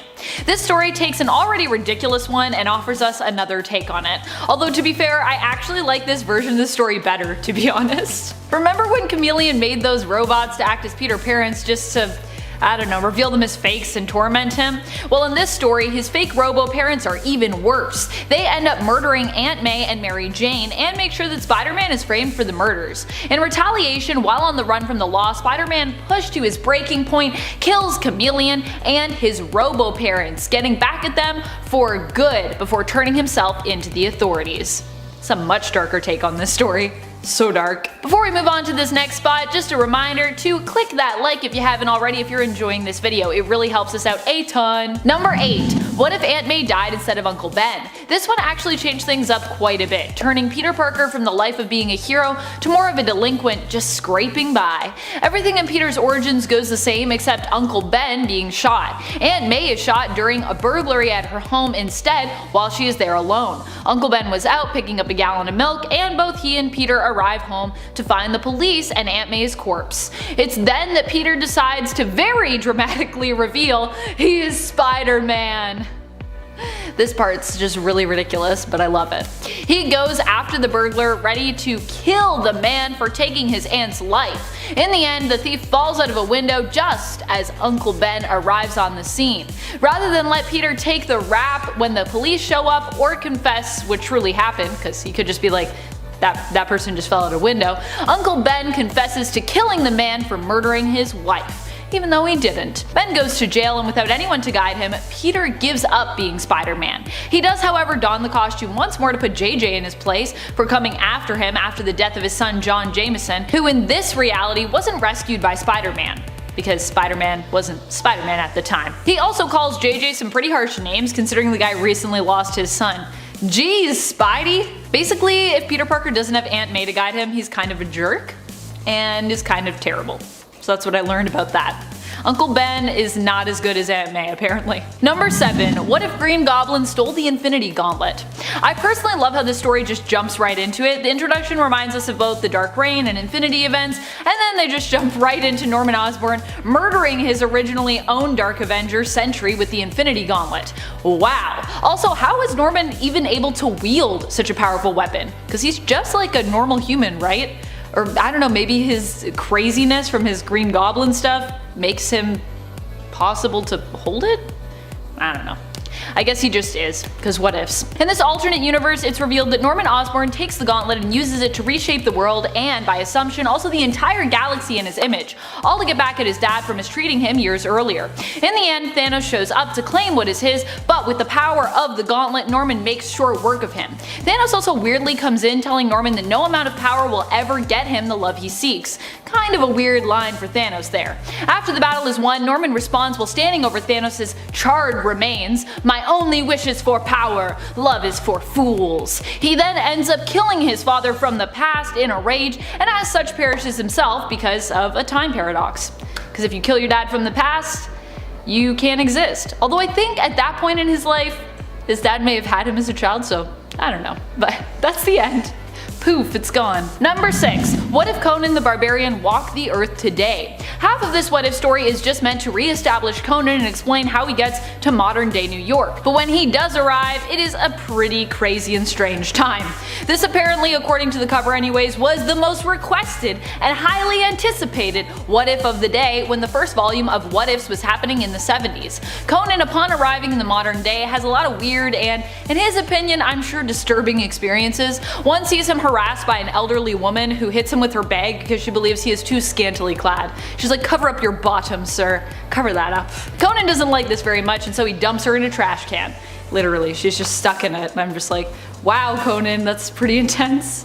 She's just an old lady. He then runs into a cab driver, striking her vehicle with a sword, believing it's a monster. She ends up taking pity on him though, saying she senses he is mostly harmless, despite the fact that he is super muscly, looks pretty angry most of the time, and just struck her cab with the freaking sword. In the end, Conan disappears from New York and is transported away when he is struck by a bolt of lightning, which does not seem to really surprise the police officers who witnessed that. I guess in modern day New York where superheroes exist, life is so fantastical that nothing really phases you.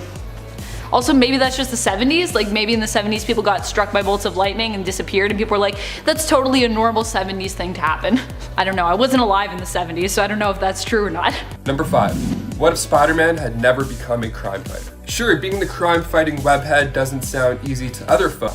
Number 10. What if Spider-Man had never become a crime fighter? What else would Spidey get up to? Well, in the long run, he basically ends up as a kind of television personality, an actor, and a producer. Spider-Man makes movies that he stars in as an action hero, but still keeps his identity a secret. In the end, he works toward promoting other vigilantes through films that he produces, and still ends up getting involved in crime fighting of sorts. A ton of villains in the form of the Sinister Six end up fighting against him. Well, really they end up fighting against Daredevil, and then Spider-Man's like, "Daredevil, help me." But in the end, he's like, "I gotta help because Daredevil's just one guy," and he doesn't really have superpowers in the same way that Spider-Man does. Included in this Sinister Six team-up is J. Jonah Jameson, who blames Spider-Man for the destruction of his life and his paper. In the end, Spider-Man realizes that he really mucked up by using his powers for gain instead of for good. Which, fair. But he did have a really sweet cape, so there is that. Number 9. What if Spider-Man joined the Fantastic Four? The story that started it all off. What if Spider-Man joined the Fantastic Four is a what if that in theory doesn't really sound too crazy until you realize what happens as a result. Spider-Man initially attempted to impress the FF by breaking into the Baxter building to show off his skills and strength. This happened way back when in the original comics. However, in the main continuity reality, they weren't too impressed by his antics and initially denied him entry to the team. In this version of the story, however, Sue Storm feels compelled to give Spidey a chance and help make it work so that he can pay his and Aunt May's bills while also acting as a hero within the team. However, she later becomes jealous when she is left behind on a mission and Spider-Man gets to go, which, I mean, fair enough. Sue's like, hello, I'm here too. In the end, this causes her to run into the arms of Namor, who she then joins, leaving Reed Richards, and with Spider-Man taking her place on the team. Sue is also transformed into an Atlantean by a device Namor created just for this purpose, in case I guess it one day happened that Sue wanted to join him and become an Atlantean, and she can no longer as a result breathe oxygen. I just love how this story ends. I feel like it's kind of random, but it's also kind of great. I just ship Sue and Namor so much. That's the problem here. I'm into it. I'm like, yes, Sue, be Namor's conscience. Rule the underwater kingdom. And friends, before we move on to this next spot, if you are loving this list and you want more lists like it and more what if videos, be sure to let us know by giving this video a thumbs up. Also, we got a what if playlist, so go click the playlist wherever it is on the screen. I don't know, is it here? Is it somewhere? Click it. Number 8. What if Thanos joined the Avengers? Just even saying this title feels weird. This one comes to us from the one-shot What If Infinity Thanos. In this story, Thanos ends up joining and being accepted into the Avengers while they face off with the Builders. He and the team succeeded in defeating their enemy, but at great cost, losing Captain America along the way.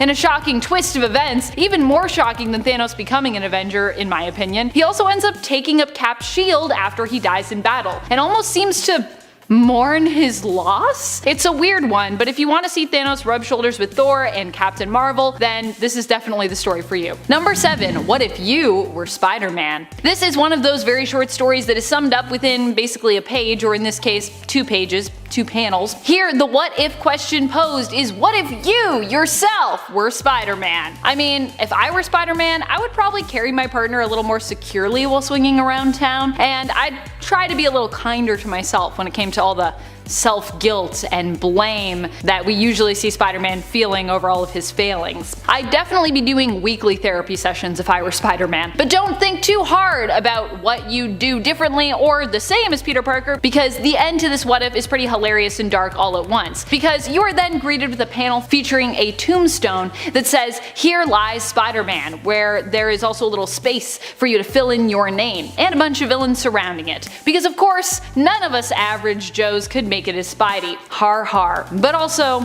it's probably true. I don't think I could actually make it as Spidey. Although we would have powers, right? I guess if we didn't have powers, we'd really be screwed though.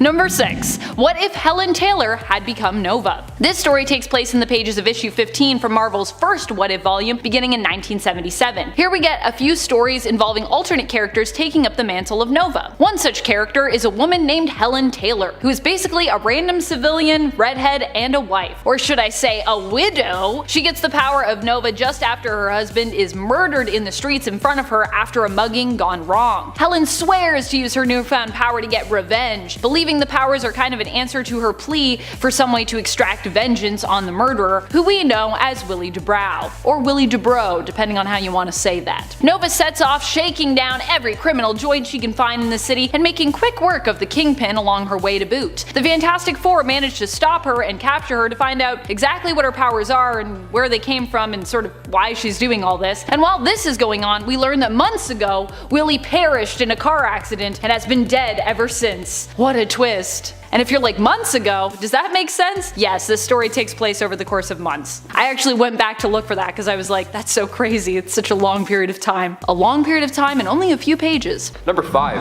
What if the Avengers had never been? Now, with all of these multiverse stories beginning in the MCU, it feels like the Avengers have never been further apart. It's exciting, but also a little concerning. This What If was actually the first What If issue with a major death, just 3 issues in.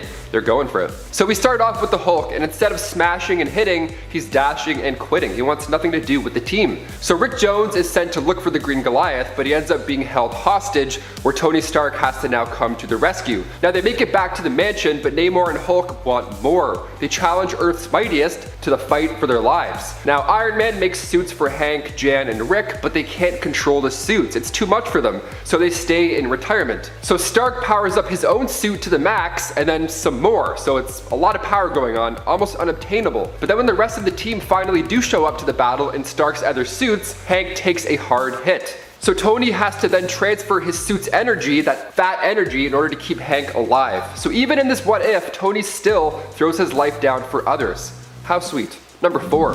What if Professor X had become the Juggernaut? In this reality, Professor X is the one who becomes Juggernaut and gets buried in the Temple of Sidorak. Now this caused him to go down a completely different path when it comes to the X-Men, because after this, well, he never created the X-Men, so now the Fantastic Four has to go against Magneto. So after Professor X Juggernaut head digs his way out, he discovers his telepathy was now much stronger with the added powers. What a treat. I mean, not really. He ends up taking over the country with his own X-Men posse to enforce these anti-human laws. Cyclops even sides with Magneto at this point because he's like, okay, at least this guy can block Xavier's telepathy. And it all comes down to this final confrontation with Cyclops and Xavier. They're battling it out on Asteroid M, and Cyclops is trying to remind Xavier about the vision, the original dream, with humans and mutants living together in perfect harmony. Doesn't that sound lovely? And then before we could really consider it, the ground beneath him exploded and he got launched into space forever. Oof! Number 3. What if Loki had found the hammer of Thor? The final issue of Volume 1 of What If, again, something we're kind of close to seeing in the MCU, especially with Loki Season 2 being confirmed. These timelines are about to be really enjoyable, and we might get a hint of this, I think.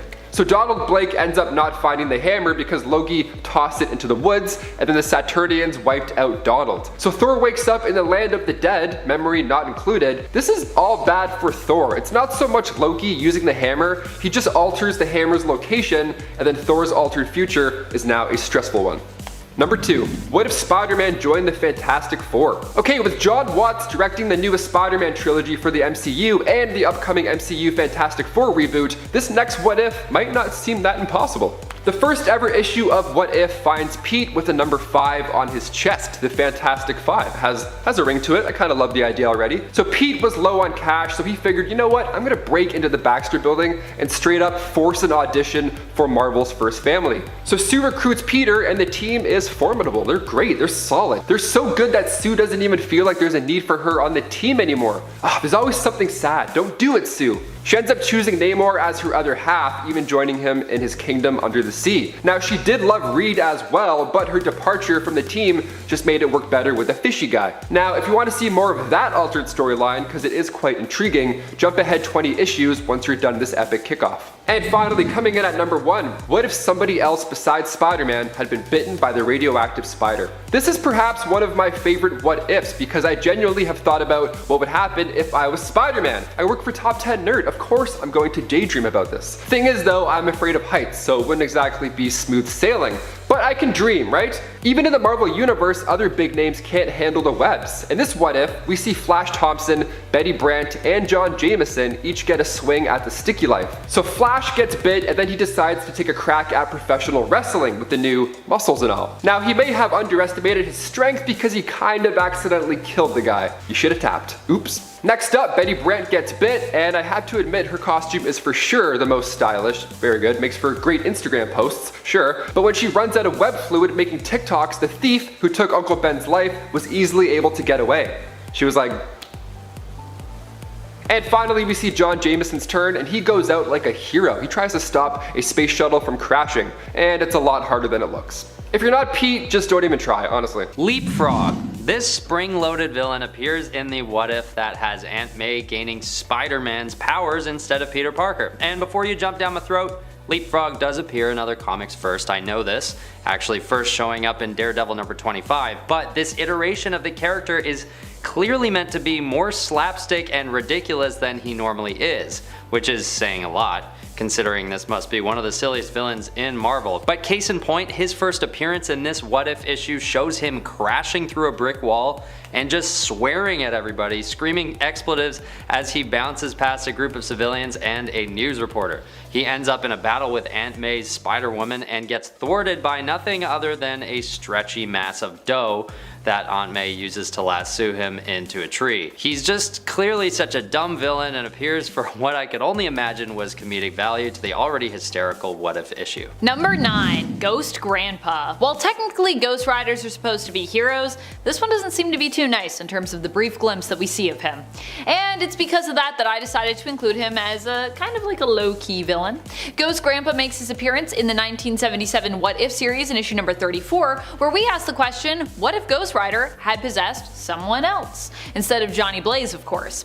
The answer allows us to take a look at a few different candidates, including Ghost Skater and Ghost Baby, but while both talk about punishing evildoers and getting vengeance, Ghost Grandpa only seems to be interested in getting revenge on his nurse for delaying his glass of warm milk. Number 8 is Wolverine, Lord of Vampires. This villain is bizarre because it's the embodiment of a character we've all known forever, but who doesn't really exhibit any of his typical traits. In What If number 24, Wolverine takes on the Lord of Vampires, who tries to bite him to turn Wolverine into a vampire himself. And since Wolverine was too badass to simply be turned into a vampire, he decides it's only in his character to kill the guy.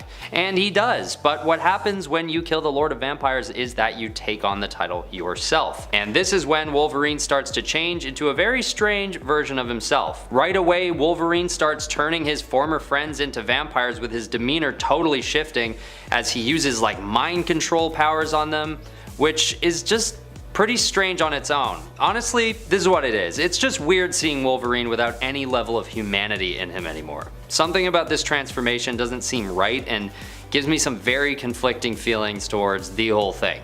Although I gotta say, he does turn out to be pretty powerful Lord of Vampires. He even takes out Doctor Strange in a harrowing battle, which says a lot for Wolverine on its own. This suggests that his power level is pretty heavily increased after getting the title of Lord of Vampires. Doesn't change the pop collar and bat-eared hairdo though. This is a list about weird villains, not powerful ones. Although he might end up on both, he still ranks on this one for sure. I mean, just look at him. Number 7, Maggie Nito. Maggie Nito appears in a humor issue of What If. She's the one who terrorizes poor old styrofoam skeleton Wolverine. She's technically supposed to be the female child version of Magneto, who is known in the comics for ripping the adamantium out of Wolverine over the course of a few horrifying panels of comics. Maggie Nito, on the other hand, doesn't need any powers to hurt her version of Wolverine, who is much more cowardly in comparison to his main continuity counterpart. Which, I mean, makes sense considering he literally has a styrofoam skeleton. I mean, I would be afraid of Maggie Nito too, if I had a styrofoam skeleton. Also, just in general, she seems like a mean little girl. Danger.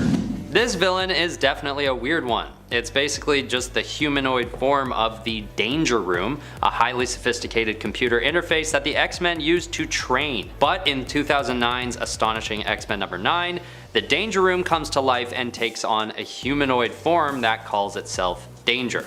Although I know this isn't a What If issue, in 2010's What If Astonishing X-Men number 1, Danger gets a more focused storyline, and it's even weirder than you might expect. Basically, Ultron somehow catches wind that Danger has come to life and falls in love with her. They become a couple and go on a murder spree, killing all the X-Men and then eventually Professor X himself. Then they take to the cosmos and continue to kill all the organic life forms in their path, until they finally establish their own intergalactic empire. It's later pondered by the Watcher that if Professor X had only listened to Danger when she declared that she had gained sentience, she wouldn't have been so inclined to take him down. It's sort of a cool message about the dangers of AI, but first and foremost, it's just a weird antagonist in this What If issue. The Danger Room gets married to Ultron.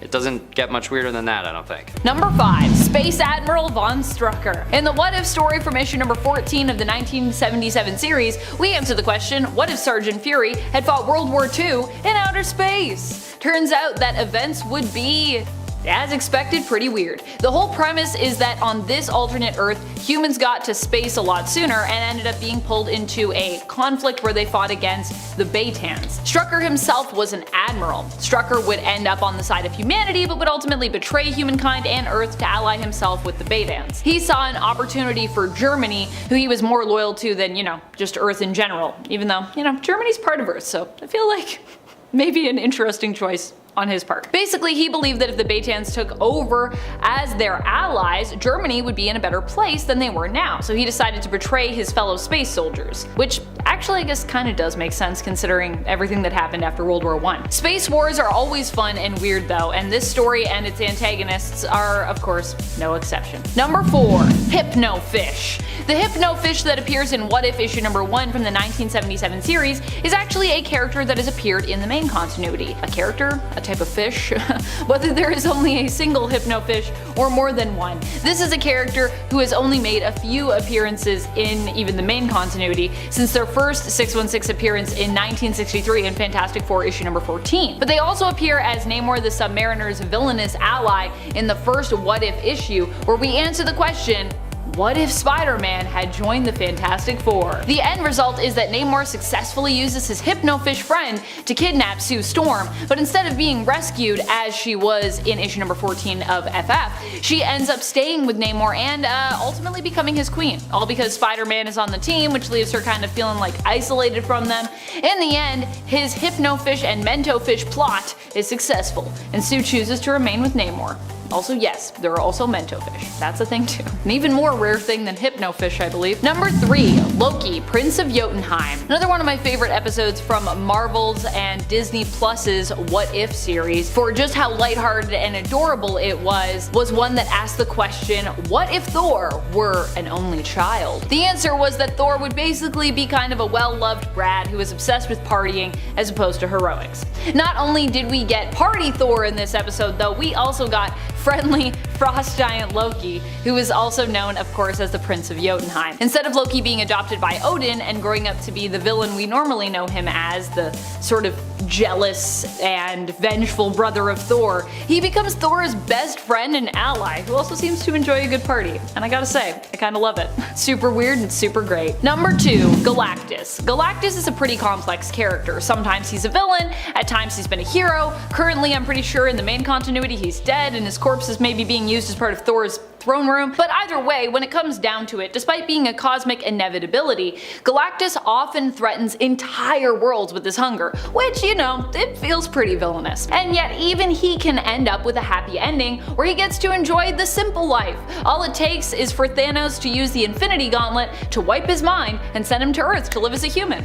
Hey, it's so easy. In this story, this attempt to neutralize Galactus results in him being recognized, despite his amnesia, as Elvis. This is because Galen in his human form happens to sound and look just like Elvis, coincidentally. When Adam Warlock finds him after defeating Thanos and offers to return Galactus to his prior form and power, he actually refuses and decides to live out his days on Earth with his new partner Gertrude and her son, basically filling in as the planet's, I guess, Elvis replacement following the mysterious death of the real Elvis. Which, I mean, fair enough. I mean, if I came to Earth and then people thought I was Elvis, I'd probably be like, you know what, I think I'm good. I'll just chill here. This is a pretty good life. Number 1, Juggernaut. In this bizarre what if issue, we asked the question, what if Professor X of the X-Men had become the Juggernaut? Which is a strange question and is also a great question. Obviously, instead of his brother Kane Marco. Obviously, who is normally the Juggernaut. This story takes place in the pages of issue 13 of the 1989 What If series. Here we see that Professor X is trapped under the rubble of the caved-in tomb where Sidorak's gem awaited an avatar. So Charles becomes the avatar of Sidorak and not only gains great physical power, but has his psychic mutant power basically increased as well. Because he was not around to form the X-Men, the Fantastic Four fight against Magneto in their place, which causes anti-mutant hysteria as a result. In response, when Juggernaut surfaces, he creates his own team of mutants to enforce anti-human laws in response. Woo! Becoming a powerful villain as opposed to friend and ally of humankind. Would have gone a lot differently. Number 10. What if Aunt May was a mutant with claws? I just love how this is posed as a scenario where Aunt May just uses her claws in place of the good old-fashioned parental guilt trip. Aunt May is having dinner with her nephew Peter and his girlfriend Mary Jane. She cooked for them and they immensely enjoyed their meal, but when she offers them a pie for dessert, they both insist they're just too full and they cannot eat another bite. They offer that after their date, they're going to see a show, they might have a slice upon their return. But this isn't good enough for Aunt May. Fortunately, in this story, she has Wolverine claws, which she snicks out and uses to intimidate the youngsters into postponing their date so they can stay for dessert. She uses her claws, of course, to also slice the pie, because Aunt May. What else is she gonna use them for? Although I would really love an alternate world where Aunt May just was Wolverine. Or I was posing earlier an idea of an alternate world where everyone is Aunt May. What about that world? Number 9. What if Iron Man, a demon in an armor? Remember that time Tony Stark and Victor Von Doom swapped bodies? Oh yeah, that's the thing that happened in this What If special out of 2010. Here both brilliant minds were roommates in college and Victor used a machine on Stark to swap minds with him.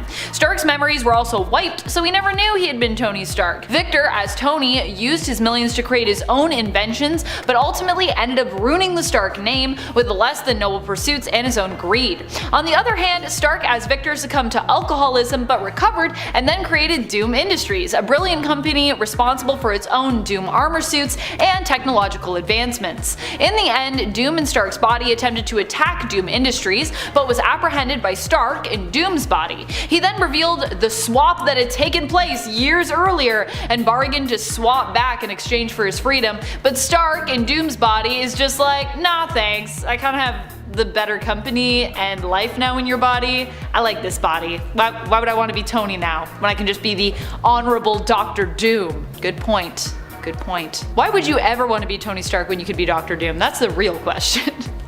That'd be awesome. Number 8. What if Sergeant Fury had fought World War II in outer space? This story offers a glimpse into an alternate reality where World War II was fought in space? This story takes place in an alternate reality where instead of being divided by eastern and western fronts, the battle is divided between beta and alpha sectors. As such, we get to see Sergeant Nick Fury fighting alongside the Howling Commandos in outer space, smoking a cigar even while wearing a space helmet. Seems like a bad idea, but it's Nick Fury, so that's what he's gonna do. It's also explained that we have Da Vinci's inventions to thank for this early technological advancement, which led to us getting to outer space in the 1940s, which is maybe the best bit of exposition explanation in the book, and just in general that I've read. It's pretty ridiculous. Oh, and of course we also get to watch our heroes fight aliens, because space. Number 7. What if the world knew Daredevil was blind? Yeah, this is a weird story, especially because it kind of implies that if Daredevil wasn't blind and didn't have superpowers, his life would actually be better or easier. As though, like, you know, if you're blind, your life is going to be terrible, but if you're not blind, your life is great, which I don't think is true. That's not how that works. I mean, he's also still got an enemy in Wilson Fisk, I'd assume, so I just feel like this is a big oversimplification. In this story, the world finds out that Daredevil is blind, and as a result, those close to him begin to piece together that Daredevil is in fact Matt Murdock, because you know, Matt Murdock is blind. Get it? He then ends up having his sight restored via an operation, unmasks, and lives happily ever after with Karen, trading his heroic initials of DD for DA and becoming the new district attorney of New York. He's swapping it out. I also love how Karen's like, oh, thank goodness you're not a superhero, now we can get married. Number 6. What if Black Bolt talked in his sleep? This is a very short story, and I think you can imagine how it ends if you are familiar with the Inhuman King known as Black Bolt, but it's also just very humorously written. You can find this single-page story near the back of issue 9 of What If Volume Number 2. Apparently when Black Bolt eats pineapple pizza before bed, it has disastrous consequences. Also, good to know what kind of pizza Black Bolt likes. I personally also love pineapple on my pizza, but I feel like that just lets you know if someone's cool or not. Oh, the strange things that you learn about people and pizza. If Black Bolt talked in his sleep all the time, the Inhumans would have a lot of rebuilding to do all the time. I also just like how resigned some of these Inhumans are in that last panel. Like, oh, he did it again, I guess I'm just gonna sleep on some rubble for the rest of the night. That's just how it is, shucks. And only Medusa is the one that's mad. She's like, baby, I told you not to eat that pizza. This always happens. What if the Punisher was a stern yet fatherly type? I feel like it's more gentle, but it's the Punisher, so apparently it's hardcore. This is a little one-page story from What If, but I just enjoy it too much, so I had to share it with you. It shows us a very different kind of Punisher, a less grizzled and frightening Frank Castle, and much more disappointed in you guilt-trip dad version of the anti-hero instead. Still, people telling you that they are disappointed in you, it really sucks. So I can almost imagine this version of Frank as being actually pretty successful, especially given how fragile the egos and emotional states of most villains are. I feel like that punishment that Galactus is given in this story looks also impressively challenging given how large Galactus is and how tiny that piece of chalk is that he has to write with. It makes me think of just metal on a chalkboard, which is I just got chills up my spine thinking of it, both while I was writing this and actually just now as I was saying this. Anytime someone talks about metal or nails on a chalkboard, sorry if I triggered anyone. What if the X-Men lost Inferno? AKA, what if Sim and the Soul Sword had simultaneously returned to their accustomed spot in Limbo? Apparently. That's like the secondary question we're given in the story. In this issue, we learn what would have happened if the X-Men lost to Madeline Pryor. In this alternate reality, Sim and Maddie end up as kind of a power couple for a time, with Wolverine as their villainous pet, whom they feed human babies to, which a feral Logan apparently devours with glee. Wow. He doesn't even seem to be able to resist their making him into a monster, which is, strange, but yeah, I guess he's just fine with it. Rachel Summers, Phoenix, who is trapped inside a mannequin, does end up returning, giving the surviving heroes hope after the world is overrun by demons. Although also in this reality, Jean is killed by Madeline, so we don't have any Jean to save us. Wolverine kills Maddie as a reanimated skeleton after she seizes the Phoenix Force for herself, saving the world before he perishes. It's always strange when you have a skeleton Wolverine just killing people. Snicked, snicked. He also manages to kill Kitty before this while he is evil. Which I'm like, Kitty, why didn't you just... Don't let yourself get hit, that's like your whole thing, but okay. This issue ends with Alicia Masters Storm, who is obviously the Human Torch's paramour here, giving birth to a baby in the new world, assisted by Rachel and Doctor Strange. Yay? I love you, baby. What a weird thing to say to your babies. I just feel like it's such a strange... Do mothers say that when their babies are born? I love you, baby. Number 3. What if the Fantastic Four all had the same power as Human Torch? This is a weird and depressing story that is one of 4 different stories included in an issue that asks the question, what if the Fantastic Four all had the same power? The answer when it comes to the Human Torch's power is that the FF gets reckless and basically endangers human lives. In this story we see the Flame-On family accidentally set a building on fire while fighting, a building that happened to have a woman's baby inside named Angel while she was working at a cafe across the street. Don't worry, she had a sitter, the baby wasn't alone or anything, but still. It's not good. The FF realizes too late that the building has caught fire. They're able to save some people, but they can't save the baby, and the story ends tragically there. So I guess them all having flame powers would not be good. We shouldn't do that in the main continuity. It'd be sad. Number 2. What if Conan the Barbarian were stranded in the 20th century? If you were around for part 1 of this list, you'll know Conan visited modern day New York once in the What If series. This time around we answer the question, what if he never left? Here Conan gets into more trouble, is arrested instead of leaving, but escapes the law and ends up as a sort of unaware villain. I don't think he knows he's a villain, but he's definitely pretty villainous. He ends up working alongside criminals and returns to Danette, the cab driver he fell in love with previously, in an attempt to impress her with his new clothes and his wealth. She tells him she isn't into this new Conan, who she describes as looking like a pimp. I mean, he does have like a leopard or something on a chain. Leopard? Cheetah? What do we call that animal? What do you call an animal with spots? In the end, this path leads Conan to an epic battle with Captain America, which ends with Cap offering him a place on the Avengers, basically in a weird turn of events. Captain America's like, I respect you, also you got some problems, you should join the Avengers. Conan does not accept this offer, but he does ponder it at the end of the issue, as he looks like wistfully out the window, in a very tight t-shirt. I think he needs a bigger t-shirt. Number 1. What if Thanos changed Galactus into a human being? This issue is just ridiculous good fun. This is the first story featured in the 1989 issue What If No One Was Watching the Watcher. Here we see Thanos decide to punish Galactus, whom he is fighting in an even worse way than by killing him. Instead, Thanos turns Galactus mortal and he appears on Earth with no recollection of who he is, and coincidentally looking a lot like Elvis Presley. He is found by a waitress named Gertrude who takes him in and believes herself that he is an amnesiac Elvis. She educates him on what she thinks is his history and his music, and weirdly enough Galactus also has the ability to sing just like Elvis. Huh? He ends up falling in love with music and starts playing and gaining prominence as people believe he is the real king returned from the supposed dead. He even refuses to return to his life as a god when Adam Warlock finds him and reveals the truth about his history. That's just how much Galactus loves music and his new life with Gertrude and her son.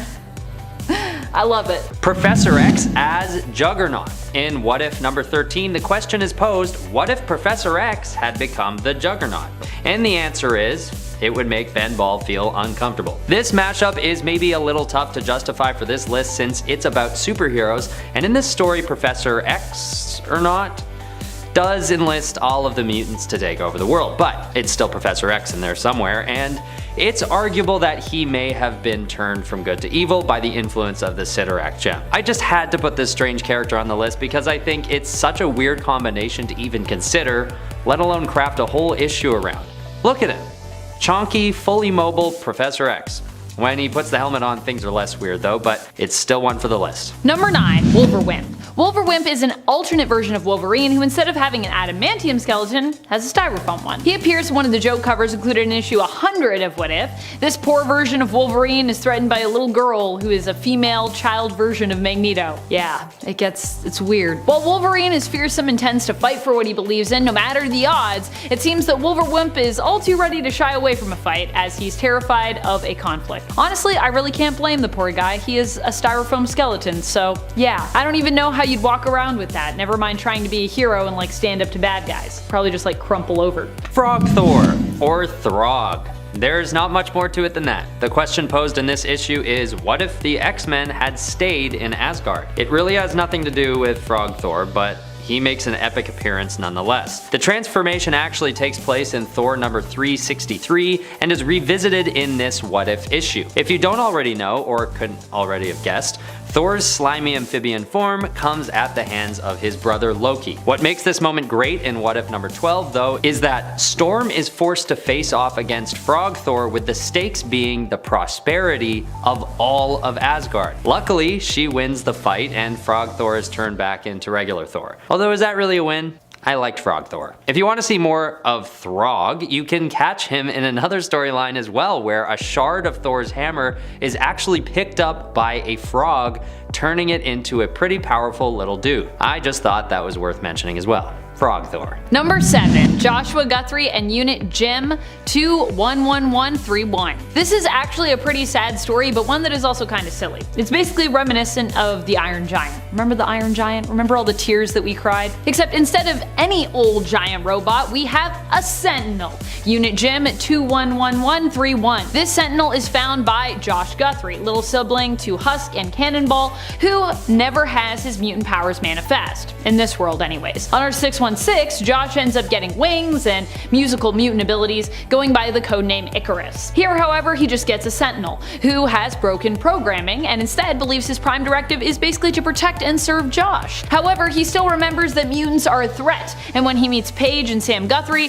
ends up battling against them, while painted up like an X-Men. Josh's idea, because he wanted to prove that he and his robot were basically a better team than the X-Men ever could be. Oh boy. Paige and Sam end up beaten by the Sentinel, but just as it's about to terminate the defeated mutants, oh no! Josh steps in to protect his siblings. He says that the Sentinel can't kill them without killing him as well. As such, the robot realizes it is the main threat to Josh and decides to terminate itself instead in order to protect him, because that's its prime directive at this point. Sure, Sentinels are kind of villains, but in this story, in a roundabout way, Unit Jim 211131 is actually kind of the hero. Although he threatens Paige and Sam and Josh, he also ends up saving them from himself.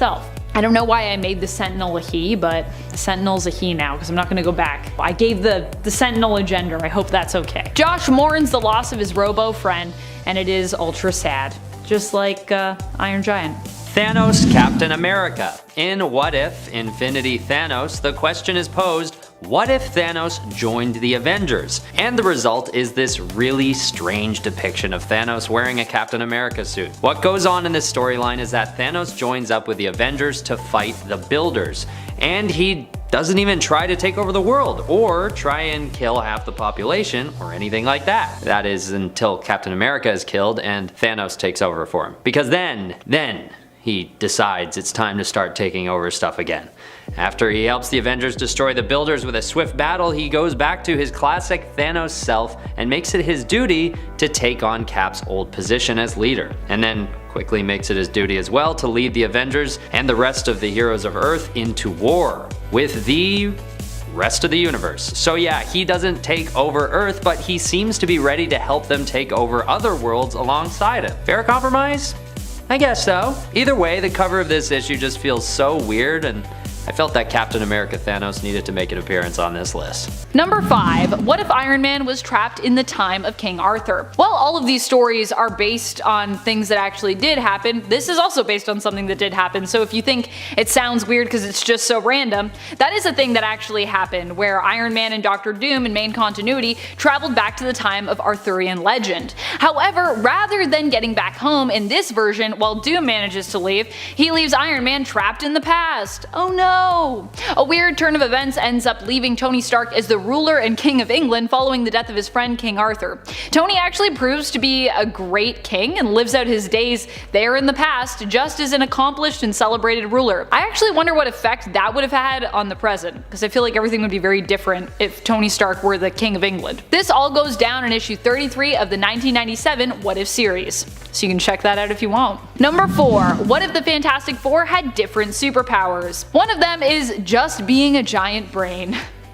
It's true. Actually, overall, these powers feel very Doom Patrol meets X-Men in my opinion.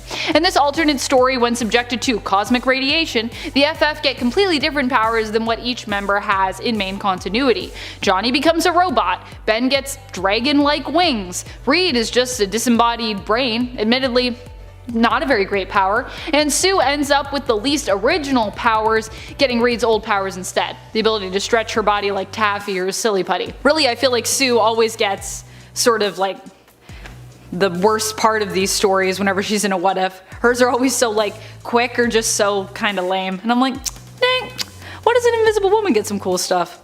I think she was still Invisible Girl at this time though, maybe that's why. Number 3. What if Aunt May instead of her nephew Peter had been bitten by that radioactive spider?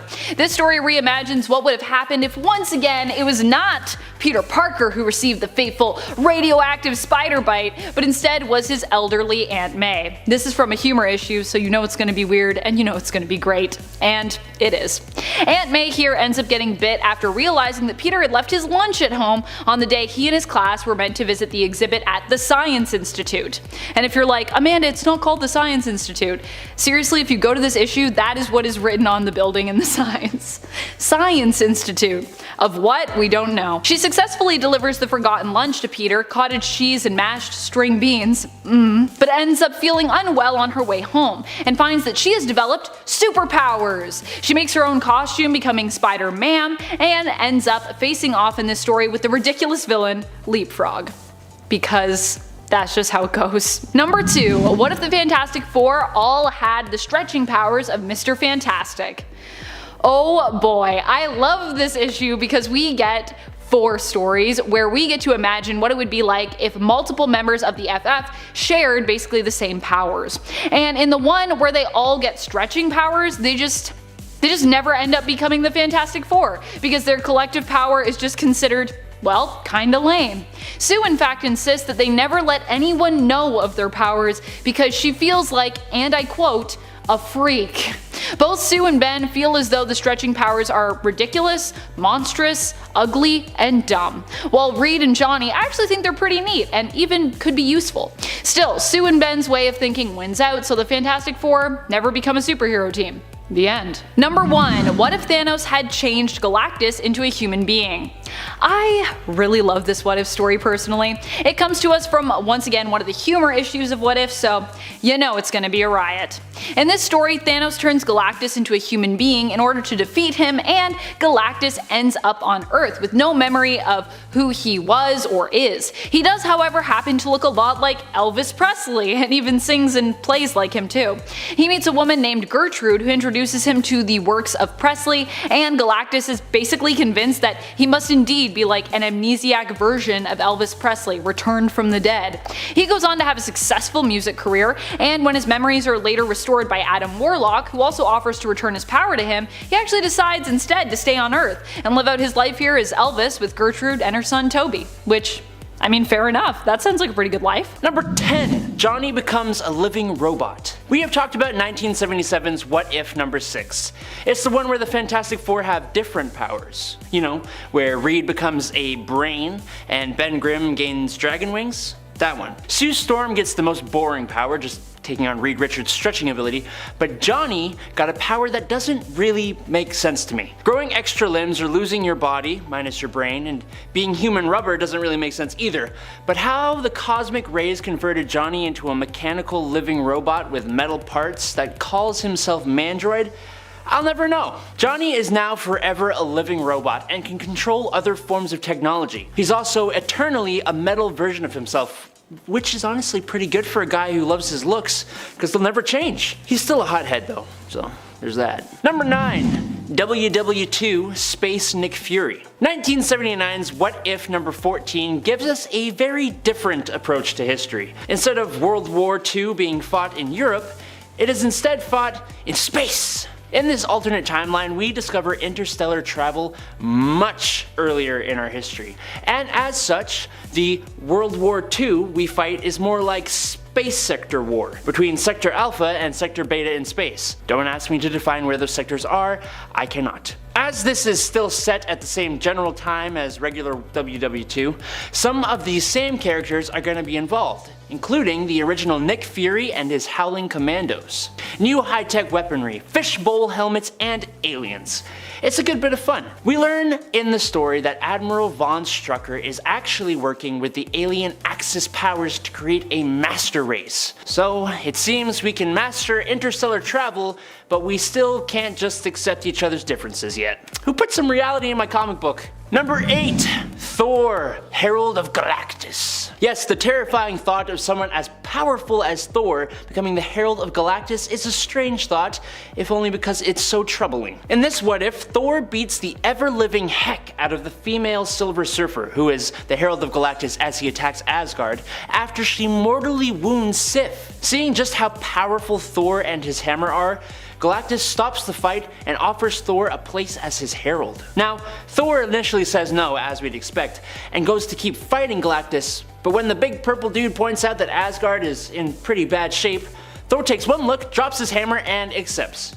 Just like that. Now, Thor makes a pretty awesome looking herald, even in the odd style of the comic, choosing the most fearsome and brutal worlds to feed to the World Eater, and sparing the weaker innocent worlds, again, as we'd expect. When Thor hears of Asgard being ruled over by Loki though, who de-lifed Odin and left Asgard in ruins, he takes some time from heralding to deal with his brother. Rediscovering his hammer and wielding it alongside the power cosmic, Thor becomes extremely powerful. Freeing his imprisoned friends and giving up Asgard for Galactus to feast upon, he destroys Loki and his frost giants and remains as the Herald of Galactus, saving innocent worlds from his destruction. Awesome.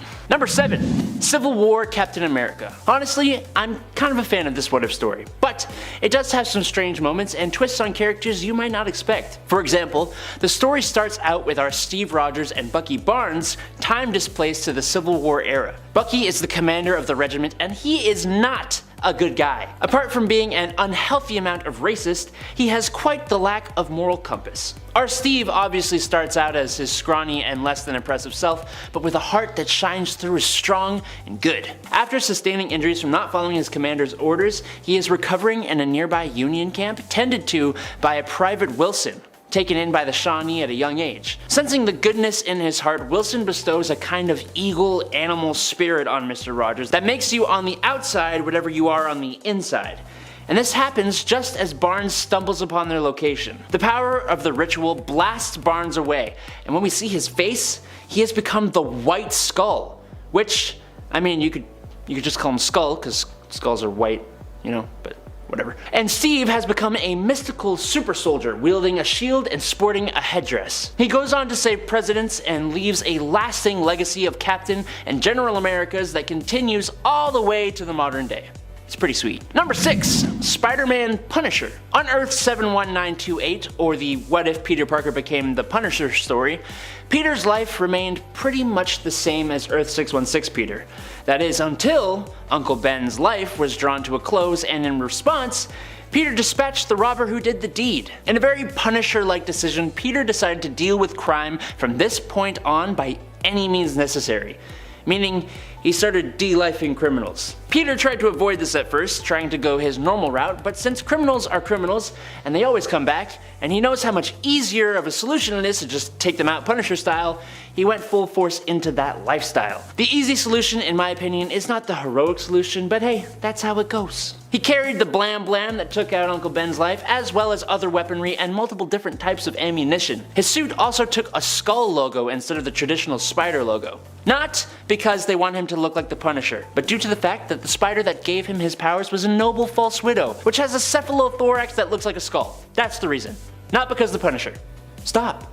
Stop, he's not the Punisher, stop. Number 5. What if the alien costume had possessed Spider-Man? One of my personal favorites and definitely a dark story. This one involves Spider-Man being fully overtaken by his black suit after Reed attempts to remove it. In the end, Peter is drained of his life energy by the suit, which does inevitably leave him. Prematurely aged by this process, he ends up dying of old age, with Black Cat being the one to get revenge for Peter by killing the symbiote for good. It also features a very sad scene between May and old Peter, who poses as a colleague of Peter's from the Daily Bugle and basically comes to tell Aunt May before he dies how much Peter loved her. This sad and tragic what-if tale comes from issue number 4 of the 1989 comic series, if you would like to revisit it, as I have. Number 4. What if the Hulk had killed Wolverine? This story comes to us from issue number 50 of the first volume of the Marvel What If series. Here, Wolverine and the Hulk fight, as, you know, is common, but this time, during their, what I believe is intended to be their first fight, Wolverine ends up dead. This is all because Hulk is being used as a pawn by Forge's powerful nemesis, the Adversary. Very creative name, the Adversary. I wonder what that guy's about. Is he an adversary? He certainly is. In the end, Hulk threatens the lives of pretty much all of the X-Men, but does not end up killing them all. Once the Adversary reveals himself, Hulk attacks him, weakening him briefly, just long enough for Forge and Storm to basically escape his clutches. They strike back against him,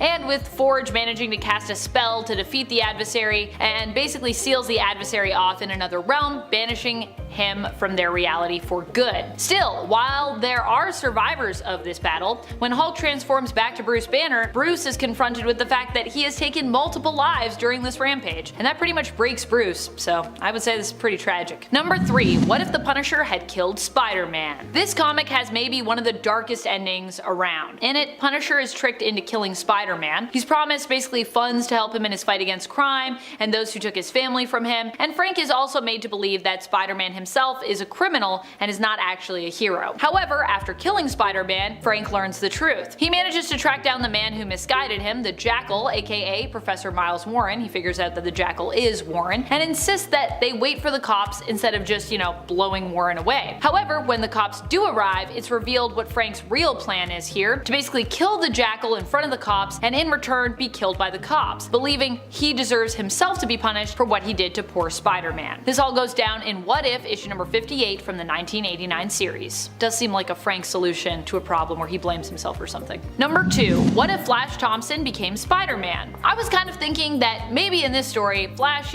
might get a break here. But even here, he has a pretty bleak tale attached to him in another alternate reality where he also becomes Spider-Man instead of Peter Parker. The story culminates in a heated moment where Peter discovers Flash's secret, that he's Spider-Man. Filled with rage, Flash doesn't listen to Peter's pleas for help and instead blames him for everything that has gone wrong in his life recently, shouting at Peter, "You ruined my life," before hitting him with a deadly punch that basically costs Peter his life. This story comes from the 2018 What If Spider-Man comic, and I would recommend checking this one out. It's wild. Number 1. What if Phoenix had not died? The title for this story makes it sound like it might even be a positive and happy story, but don't be misguided, it's not happy. Well, it starts off pretty optimistic with the Phoenix not dying but being redeemed and even helping to defeat Galactus. In the end, the Dark Phoenix power does consume Jean, causing her to turn on her teammates, so she becomes, dark again. She kills not just the X-Men, but the world in her rage and sorrow, with her anger and fire continuing to spread outward, engulfing the universe. So not only do her friends die, the X-Men obviously, the world, but the universe is also completely in danger. So yeah. Number 10. What if Captain America hadn't vanished during World War II? Captain America did vanish during World War II in the main continuity, but there is another important plot point in this story that we've seen happen more than once in comics, and that is Bucky Barnes taking over as Captain America. While Bucky was believed dead for years in the comics, he eventually returned in the early 2000s as the Winter Soldier, and it was revealed while being suspected as deceased after falling from a plane and being reported MIA that he had actually survived all these years. We've seen him take over and become Captain America both during the House of M event and in the main continuity during Brubaker's run of Captain America in 2008. And he also died as Captain America in the main continuity as well. So that's pretty interesting. Or we thought he died. Who knows if that would have been the truth in the What If story if it had continued. Number 9. What if Iron Man had been a traitor? It might have not gone down the same way as it did in the What If, but a version of this story did end up becoming true in the bizarre crossing event in the mid-90s. Here it was revealed that Iron Man was actually a traitor, though this time around a less innocent one. It was revealed he had been made Kang's sleeper agent and was working in league with the villain. In the end, traitorous Tony Stark died, and a younger version of himself, still good since he had been taken from a point in his timeline before Iron Man had been influenced by Kang, took his place. In the What If special, he instead becomes a traitor working for China against his nation and his fellow teammates and friends. Fortunately, Iron Man is rescued from being used as a pawn by Mr. Fantastic of the Fantastic Four, who received his message requesting help. So he wasn't as traitorous in that story as he was in the main continuity. Number 8. What if this was the Fantastic Four?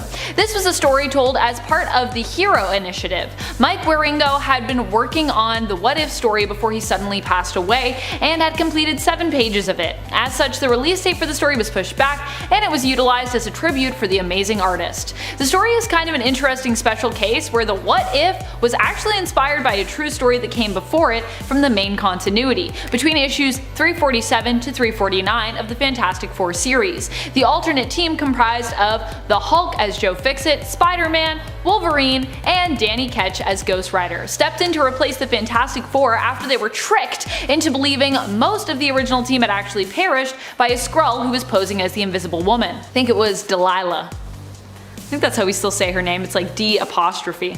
Delilah? Yeah, I think so. This team was brought back a few more times in the comics and eventually became known as the go-to FF substitute team and team members, and are still referred to as such in comics today. This 2008 What If series imagined an alternate retelling where the team simply remained as the only FF left after the Skrull who had tricked them killed the original team members instead of simply incapacitating them. Wieringo was also misinformed during the creation of the What If and instead drew Johnny Blaze as Ghost Rider instead of Danny Ketch as Ghost Rider. Although this was going to be corrected before the book was published, because of his passing, Marvel decided to leave the art as it was, as opposed to altering Mike's art after his passing. Which I kind of agree with that decision, because I feel like that would have been really distasteful to his memory to change it. So instead we get Johnny Blaze, but other than that, this is a crew that's already happened in the comics. Number 7. What if Punisher's family hadn't been killed? Though of course in this story the Punisher's family is still killed, because yeah, it's kind of hard for Frank Castle to even become any version of the Punisher otherwise. However, instead of him being inspired to take up arms after his family gets caught in the crossfire of a mob hit and killed, they survive that fateful day, all because it rained on their picnic.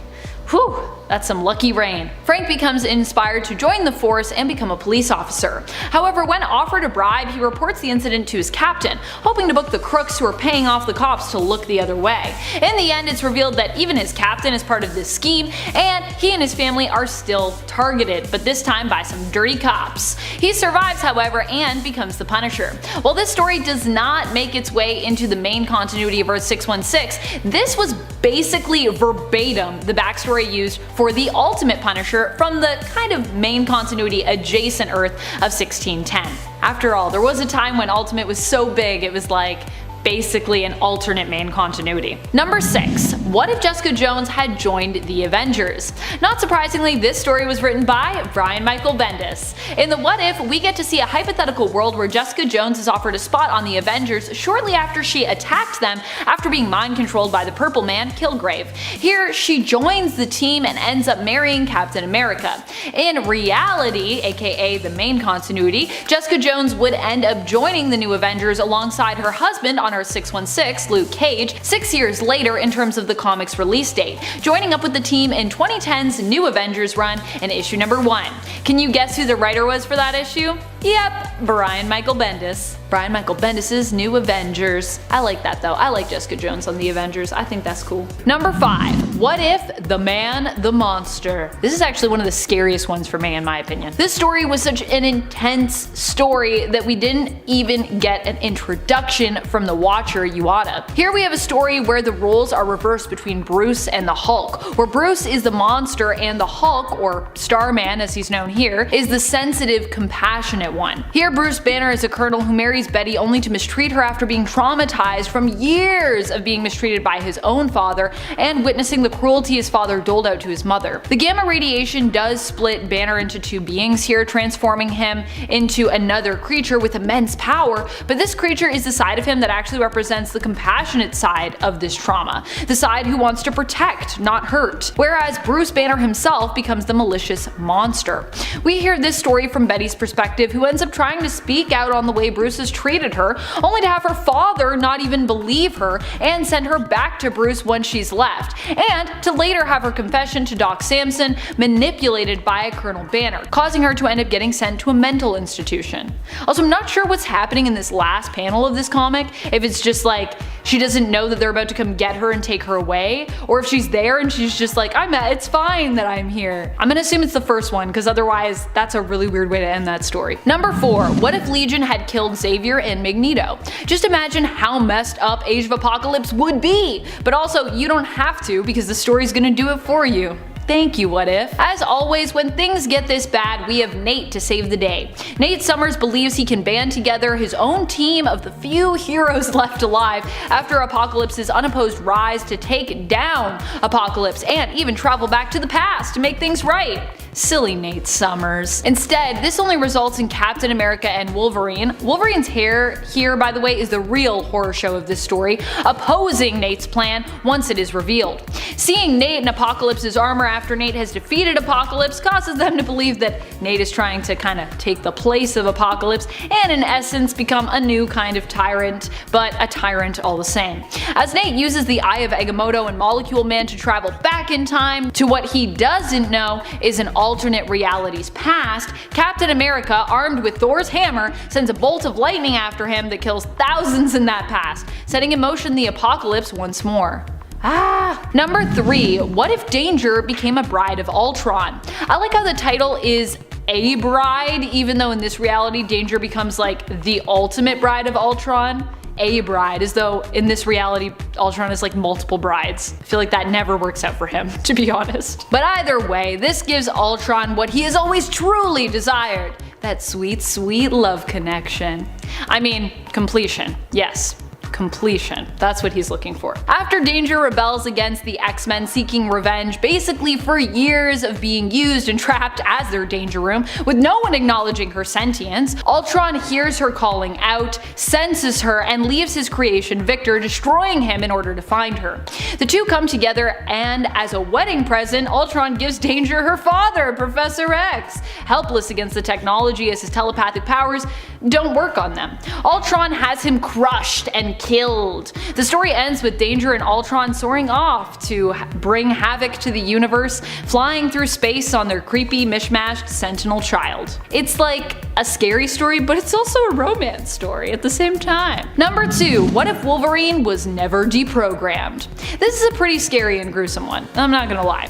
Though, you know, still keeping in line with the PG-13 aspect of comics, a lot of the gore is hidden, but you can still imagine it, and when you imagine what's happening to these people here, it's pretty insane. Here we get to imagine what if Wolverine just kept on being a killing machine, brainwashed into taking out his fellow heroes, including all of those that he loved. As in many of these potential scenarios, it comes down to Wolverine and Kitty Pryde. Kitty is unable to fathom how Wolverine could be so far gone that he'd kill her, and yet after witnessing the death of everyone at his hands, including Invisible Woman, who is clawed through the bottom of her feet before getting claws right through her face, and Captain America, who gets claws right up through the bottom of his jaw through his entire head, she is forced to confront the reality that her mentor and friend Logan is really gone. Like, that's definitely gonna convince you once you see that. You're like, okay, there's no hope for you.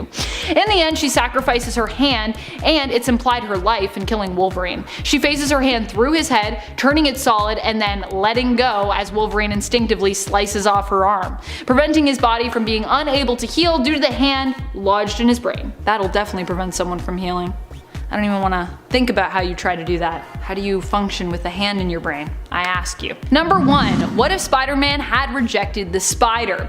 This is a pretty creepy crawly, scary one. It begins with Peter Cocoon but refusing to take the spider's path home. Instead he kills the giant spider that confronts him while in metamorphosis, remaining lost and unable to move forward, only half a being, until Venom escapes Matt Gargan and prison in order to rejoin with Peter Parker, aware that he is stuck in this stasis mode and vulnerable.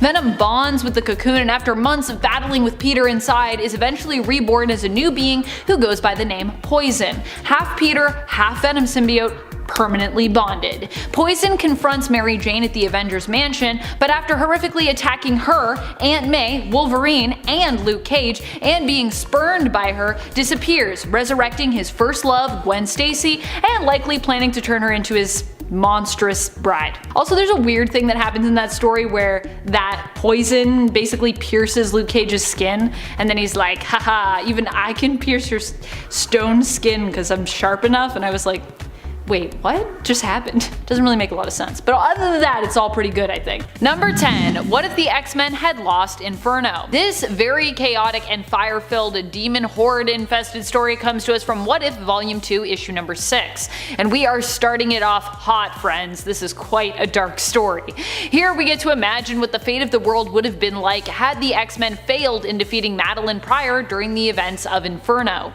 Instead, she and Sim take over the planet Earth, unleashing hordes of demons on it and ruling it together. However, the heroes who have survived their reign of terror manage to band together and, using their power, fight back. In the end, they do win the day, but not without casualties. Wolverine himself in the story ends up becoming the pet of the Goblin Queen, and Sim fully giving into his feral rage and feeding on the innocent. Ooh. He only becomes free from the fog of his rage after he kills Kitty Pryde tragically and realizes the monster that he has become. Number 9. What if Captain America were revived today? 1983. Because there's another one of these from like, I think 1994, so yeah, but that's in volume 2. We're going to volume 1. There are actually a few different stories involving Captain America being revived in the modern day or simply evolving with time as it passed. So 1994, and I think there's also another one of them which might even be on this list. But in this What If from volume 1, issue 44, we get a darker take on what a modern day Cap could look like in the 80s. This version of the hero ends up turning America into a heavily monitored and policed country during his witch hunt for communists. Fortunately, as dark as that all is, we learn that this isn't the real Captain America but an imposter that took his place after he went MIA. The real Cap returns and battles it out with imposter Cap, but in the end, the real Captain America turns to the people of America to undo all the damage done. He asks them to take responsibility, as while they were led to this point by a false version of him, they also allowed themselves to be led falsely. It's honestly a really good speech that even today rings true in a lot of ways, at least for me, and it provides the silver lining and shining hope for an otherwise pretty dark tale. Little grains of hope, that's all we need. And friends, before we move on to this next spot, if you are loving this list, if you want more What If lists, be sure to let us know by giving this a thumbs up, sharing it, doing all the things. Also, if you want more What If content, we do have a playlist now for that. Yay! Number 8. What if Wolverine killed the Hulk? In issue 31 of the 1977 What If series, we find out what would happen if instead, when Wolverine first met the Hulk, he had killed him. Wolverine goes on to celebrate his victory against the big green Goliath after killing him, having some drinks and throwing some punches like he usually does at the local tavern. However, in the end, things get out of hand and he accidentally kills one of the patrons in a rage. When he seeks help from the military to protect and defend him, they actually turn their back on Wolverine, and so he ends up joining the Brotherhood of Evil Mutants. He becomes a sleeper agent for Magneto, infiltrating the X-Men. However, when Magneto finally plans on enacting his plan to defeat and capture the X-Men, Wolverine has a change of heart, feeling as though he has truly found acceptance and a family with the mutant team of heroes. He battles Magneto one-on-one, and the two kill one another in the end. It's a pretty tragic tale. Basically, all what ifs with Wolverine I feel like are usually pretty sad. Pretty sad or pretty dark. Number 7. What if Captain America had not vanished during World War II? See, another Captain America story because I love these. This story comes to us from issue 5 of volume 1, aka the 1977 What If series. While Captain America does not get trapped in the ice and Bucky never goes missing, presumed dead, only to become brainwashed and repurposed by the Soviet Union as the Winter Soldier, a worse fate seemingly awaits both of these heroes. Neither having ever disappeared, Steve goes on to fight as Captain America until he eventually retires from the mantle, becoming instead the director of S.H.I.E.L.D. Bucky ends up taking his place, becoming the new Cap, as we have also seen happen in modern comics, and Rick Jones ends up becoming Buck's new sidekick, also going by the mantle of Bucky. Because I guess Rick or Ricky just doesn't have the same zing to it? Sadly though, Cap Bucky ends up dying on a mission, and Sharon Carter, Agent 13, who had hoped to settle down with Bucky after his final mission, blames Steve for his death. She actually accuses him of robbing him of his childhood and putting him in danger. Pretty intense. And then of course it ends with Rick volunteering to become the new Cap, so the deadly cycle it seems is destined to still continue in this timeline. You'd feel like after that all happened, Steve might be like, maybe we won't do that again, it didn't go great the last time. But he's just like, ah yes, Rick Jones, now you will be Captain America and probably die. What if the Green Goblin stole the Infinity Gauntlet? This story comes to us from the What If Infinity Dark Reign one-shot. Here we see Green Goblin dealing with a lot of family drama and trauma from his past. He steals the Infinity Gauntlet and not only uses it to defeat, well, all the heroes of planet Earth and beyond, but it's also revealed that his true motivation for doing all of this and pretty much everything that he's done is to win his father's approval. His father, who was always so unimpressed and who for a long time mistreated him, pushing Norman towards greatness or else. When Norman showcases his villainous accomplishments, it only causes his father to revile him even more though. Norman then decides to use his Infinity Gauntlet to snap and influence his father, making him proud of him instead. But this makes his father's love and approval feel pretty empty, especially when Norman learns that his altered dad actually really only loves him just because he's his son, and not for all that he has accomplished. Which you would think would be really nice, but to Norman he's like, that's infuriating, I hate that. Norman erases his father from existence, and in so doing, erases himself. Don't you hate when that happens? Number 5. What if the alien costume had possessed Spider-Man? What if Volume 2, Issue 4? We see a darker turn of events with Peter in that new black alien suit. Now we see a world where the sonic blast didn't break the two of them apart, they just stayed together and then trouble happens. The symbiote claims that Spider-Man and him are now one, and Reed Richards couldn't detect the symbiote for days because spider sense and the symbiote's camouflage powers, he was like, good luck, zoom, disappeared. Now the symbiote ends up ripping through the Avengers, and due to the fact that Peter was stuck with the symbiote problem, he couldn't save S.H.I.E.L.D. agents like he normally would. They ended up biting the bullet because of this, and then Peter ended up losing 50 years of his life trying to deal with this. He ended up dying of old age just on the ground. It's dark, but it's a really good what if. Number 4. What if Spider-Man had a Spider-Girl? What if Volume 2, Issue 105, Mayday Parker has another chance of life, rather than, you know, be written out. Now this takes place years after her father Peter retired. Now Mayday Parker began getting powers of her own when she was around 15 years old, and when Normie Osborn stepped up as the new Green Goblin, she stepped up as the new Webhead. She found an old outfit that belonged to Ben Reilly and became Spider-Girl. Now the issue did so well that Marvel launched its own universe to continue these stories. Now it's called the MC2 universe. Number 3. What if Kraven the Hunter had killed Spider-Man? Ooh, it's dark. Written by Richard Howell, Volume 2, Issue 17. Now this one is dark, obviously by the title you know what's gonna happen, but it's really compelling. What if Kraven had killed Spider-Man? Okay, so we start with Pete in the streets, he's patrolling the city when he's suddenly trapped by Kraven, and just like that, he unloads a beating. He kills Peter, and then to celebrate, he eats a bunch of spiders, and then suits up in his clothes. Like, what a weirdo. What a monster. So now he's Spider-Man. He's the captain now. Okay, cool. Now what's step 2, you freak? At the same time, MJ is approached by a couple of thugs on the street, and then in comes Spider-Man to save her. Now MJ can tell something's up because Spider-Man doesn't even recognize her, first of all, and the way that he's fighting these guys is just brutal, like it's not for the faint of heart. So Captain America, Daredevil, and Human Torch jump in to see what is going on with the wall crawler. Now they did a decent job wearing down the beast, but still they needed more power. So he ate a bunch of spiders earlier, so now it's only fair if he tries to eat Spider-Man's dead body, right? I guess? So MJ tells Cap and the gang that Spider-Man is actually Peter Parker. This Spider-Man is indeed not the same. So that's one scenario that happens. Spider-Man's identity's out, which sucks. And then Aunt May goes into denial hearing that news, and now she's messed up for life. And the media isn't happy with the tension between supers and the public either at this point. So the story ends up with MJ standing at Peter's funeral, wondering how things could have been. God, Peter can't catch a break in any of these universes. Number 2, what if Spider-Man had never become a crime fighter? One of my favorite what ifs. This is so amazing. Okay. What if issue 19, written by Peter Gillis? We see a life for Peter if he decided to take out his uncle's killer in that moment instead of, letting him get away and then the rest of his life happening the way it did. So what if Spidey was Spider-Man but just for the fame? What if he just wanted to be a famous dude? Go get the TV news people, he says. Also, TV news people, that's a funny way to put it. Now he's the big dog in town. He just wants to brag about how he takes down these criminals. He even refers to Flash as a nobody, which I mean, words hurt, Peter. Like, that's, you don't call somebody a nobody. That's pretty rude. And then he goes on the Johnny Carson show to be the cool cat in town, where it's revealed on the show that John Jameson, American astronaut, had died upon re-entry into Earth's atmosphere. And then JJ is heartbroken that the real heroes have to die instead of these costume clowns just kicking their feet back, talking shit on talk shows, So Peter realizes what matters most by the end of the story, thankfully. But having Flash call a nobody, it's honestly worth the read for all the bad stuff that happens. Number 1, what if someone else besides Spider-Man had been bitten by the radioactive spider?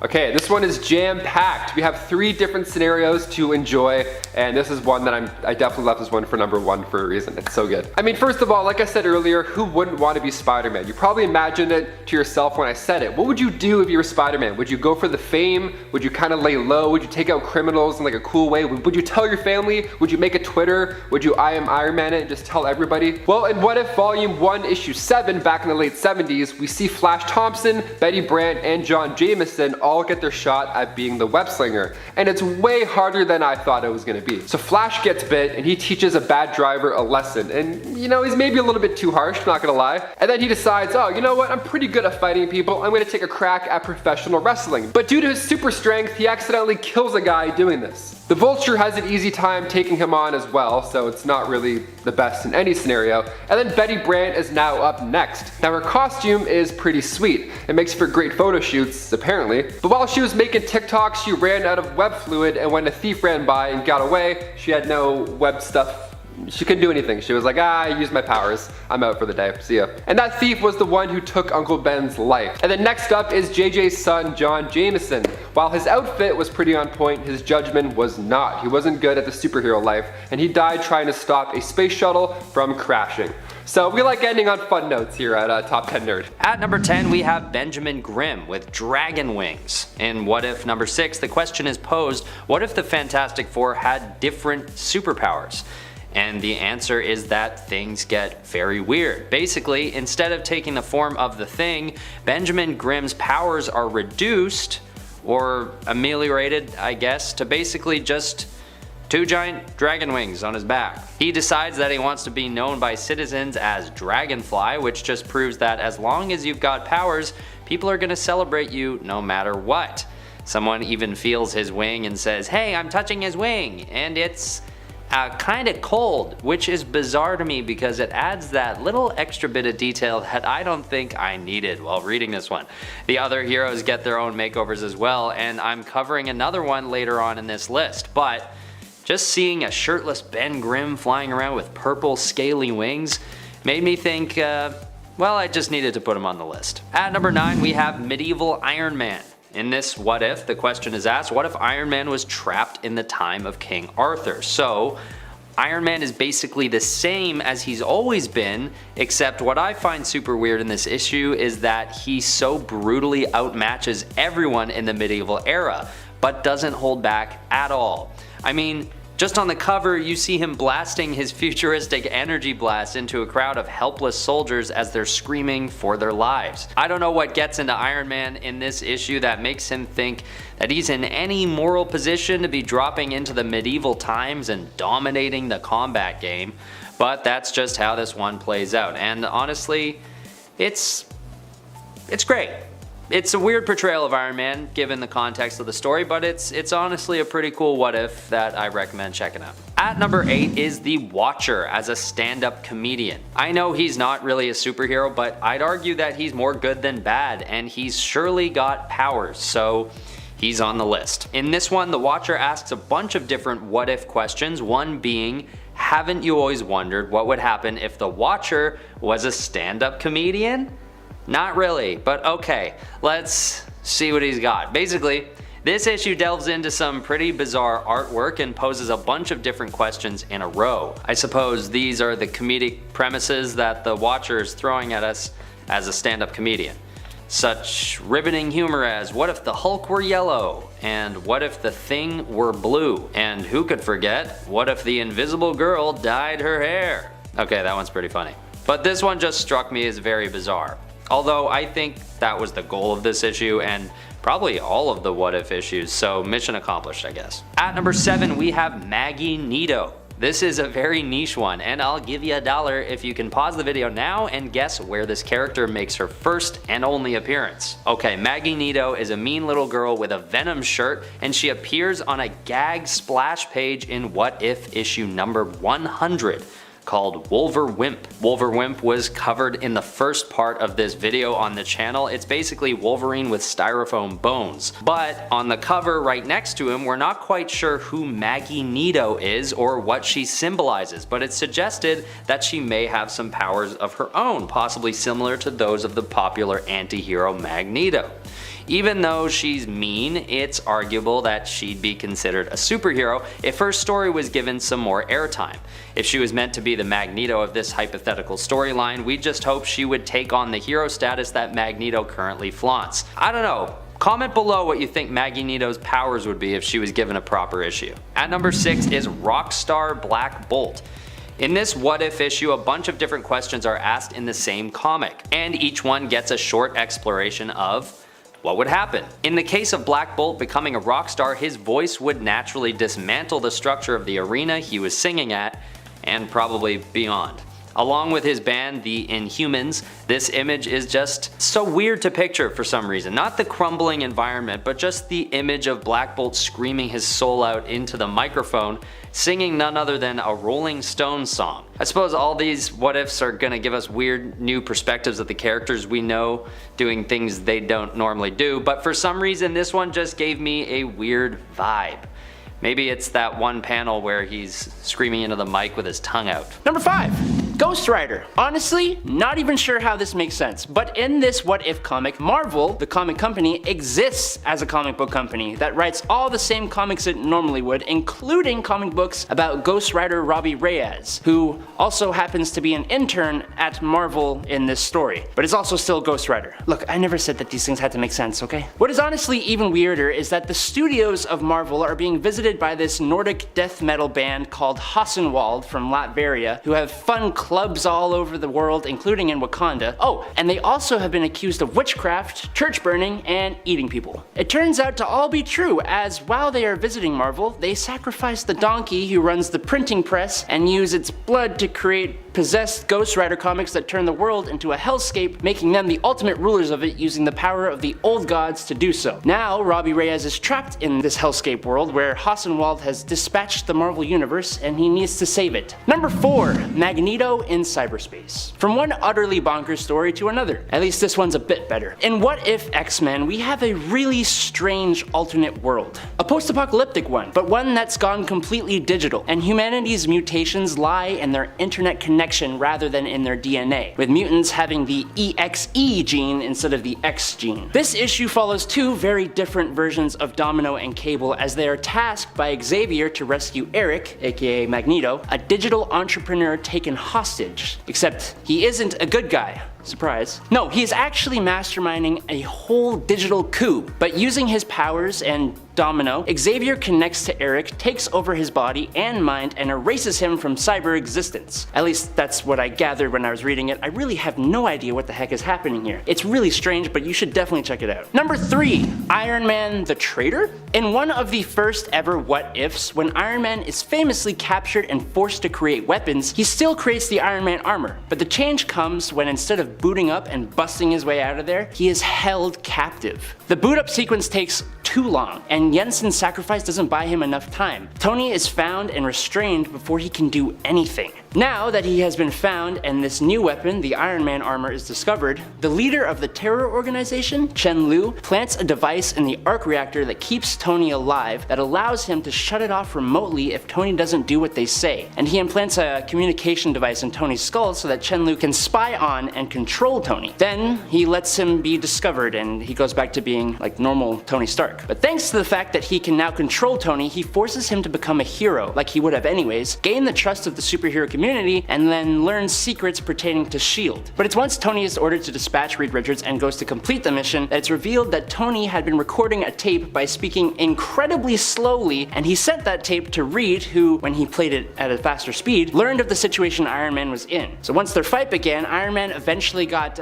incapacitated by Reed, who actually helped him remove the device inside Tony's heart, giving Tony the chance to get his revenge. It's kind of a weird way of doing that. Number 2, New Fantastic Four. What If This Was the Fantastic Four is a comic that was a tribute to illustrator Mike Wieringo, who unexpectedly passed away while working on this story. And even if that wasn't the case, it is still one of my favorite what ifs. The original Fantastic Four is brought to an end by the Skrull agent Delilah, and in their place, a team of 4 heroes step up to the plate, if not with a bit of reluctance. Spider-Man, Wolverine, the Incredible Hulk, and Ghost Rider. Ben Grimm was the only member of the original team who survived, and at their funeral he gave this new team his blessing while he went off to raise Franklin Richards. This new team came under attack from cosmic beings who seemed to sense the Earth losing one of its major teams. But this was all orchestrated by Dr. Doom, as I'm sure no one is surprised by. Thanks to Ghost Rider's inclusion on the team though, Mephisto uses Doom and possesses him, and creates a team of the hero's villains who are power boosted with infernal magic. So Venom, Abomination, Sabretooth, and Sandman. This fearsome four, as they call themselves, do battle with the new team, eventually being defeated, revealing the Mephisto-possessed Doom, who almost destroys the team until he is stopped by a combined effort of the citizens of New York and Spider-Man utilizing the Disruptor that finish off the Fantastic Four to save the people of New York, Dr. Doom, and the day. Nice. Number 1, Thanos. Okay, so bear with me here. In the What If Infinity Dark Reign story, Norman Osborn, after becoming the director of Hammer and the Dark Avengers, figures out how to get his hands on the Infinity Gauntlet, defeating the Illuminati and all the heroes and becoming the Goblin King. Using the gauntlet, he creates a world completely under his tyrannical rule, and he teleports his horrible father from the past to show him the things he has done in an attempt to get his father's love and admiration, something he never had and still doesn't. Honestly. His father begins to bash him for becoming a tyrannical ruler, which is a little sadder given the fact that it was his fault Norman even turned out this way in the first place. Teleporting them both back to the Dark Avengers base, the entire team has been destroyed. As Norman is trying to figure out exactly what has happened here, it's revealed that Thanos is the one who's done it, and he's shown up to collect the gauntlet. Thanos is incredibly awesome, but unfortunately not even the Mad Titan is a match for someone wielding the Infinity Gauntlet, and he is dispatched, but not before he tells Norman that he is trying to get the love of someone who will never give it to him. After Thanos is gone, Norman's father, being forced by the Infinity Stones, begins to tell Norman how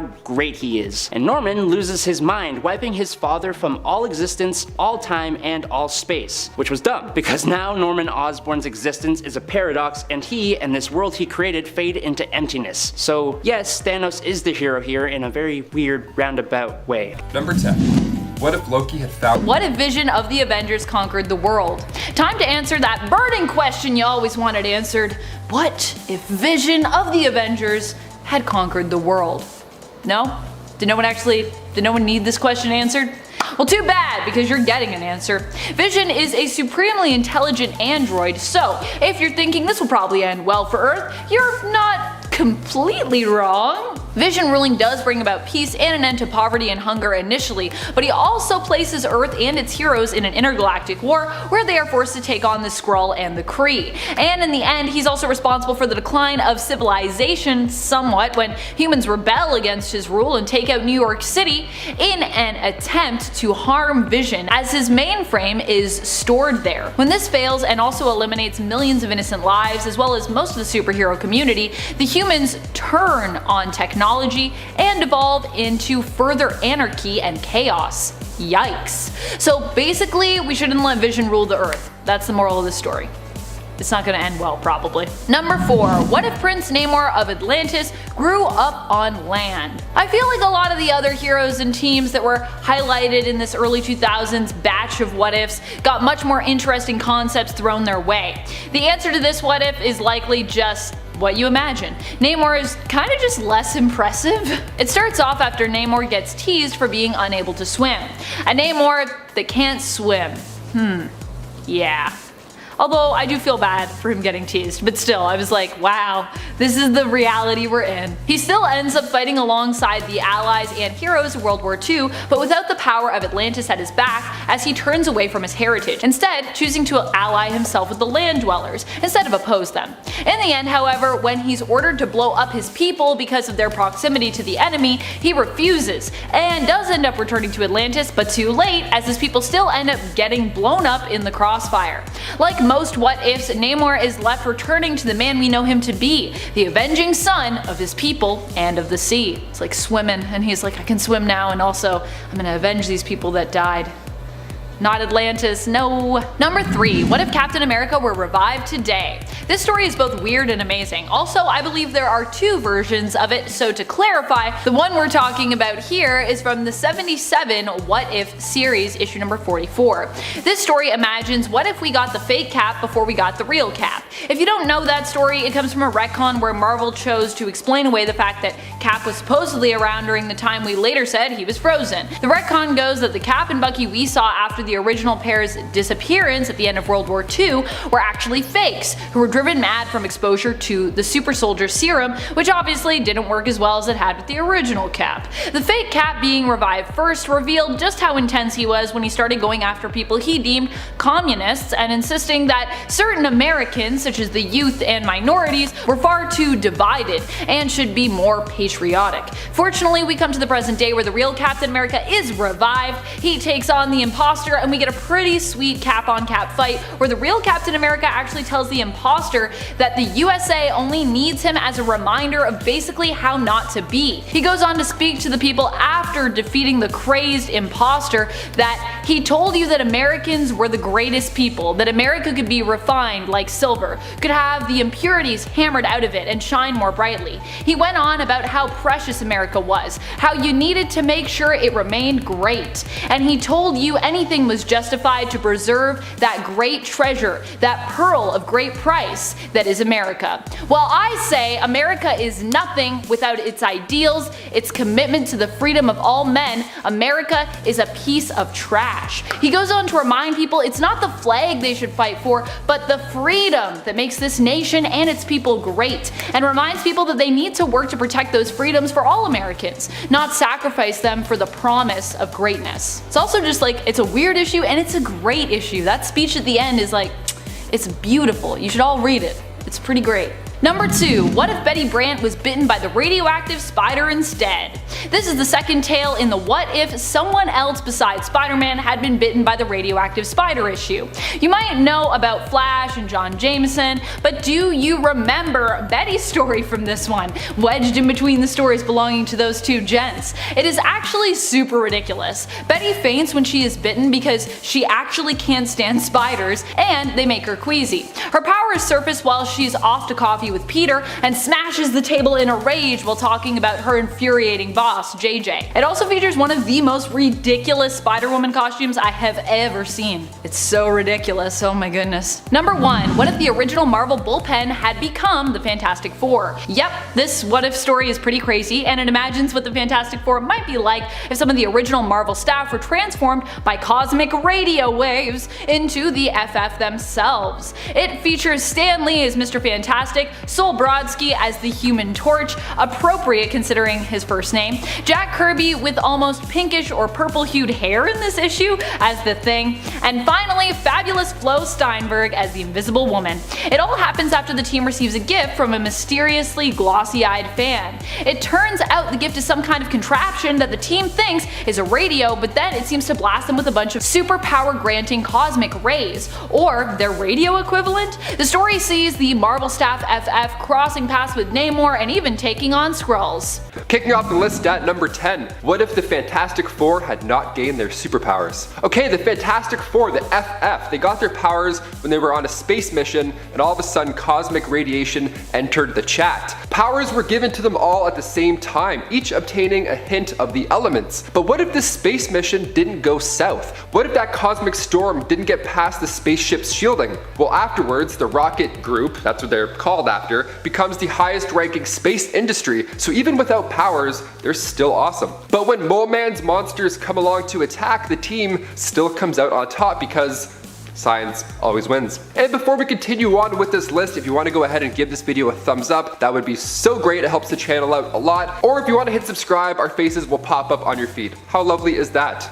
Number 9, what if Spider-Man had rescued Gwen Stacy? Yes, okay, I remember sitting in the theater watching The Amazing Spider-Man 2, which is so underrated as a movie. Side note, it gets way too much for some reason. But when Gwen was falling in the clock tower, I held my breath. I knew what was gonna happen, and to this day, it's one of the saddest scenes in a comic book film. So this what if certainly helped ease that pain. Issue 24 shows us a world where he caught Gwen, and after that, it's beautiful. He proposes, he reveals his identity to her, and on top of that, Harry and Norman reunite. They work it out. All of the wins, look at this. And then when Peter and Gwen do get married at the ceremony, they're doing the cha-cha slide, which I personally love doing. But then J. Jonah Jameson bursts in with a bunch of police officers with footage that reveals Peter Parker as Spider-Man. So at this point, Peter was forced to run for the rest of his life to protect the ones that he loved. I had you in the first half. I know I did. These what ifs are mostly sad. Number 8, what if the Phoenix had not died?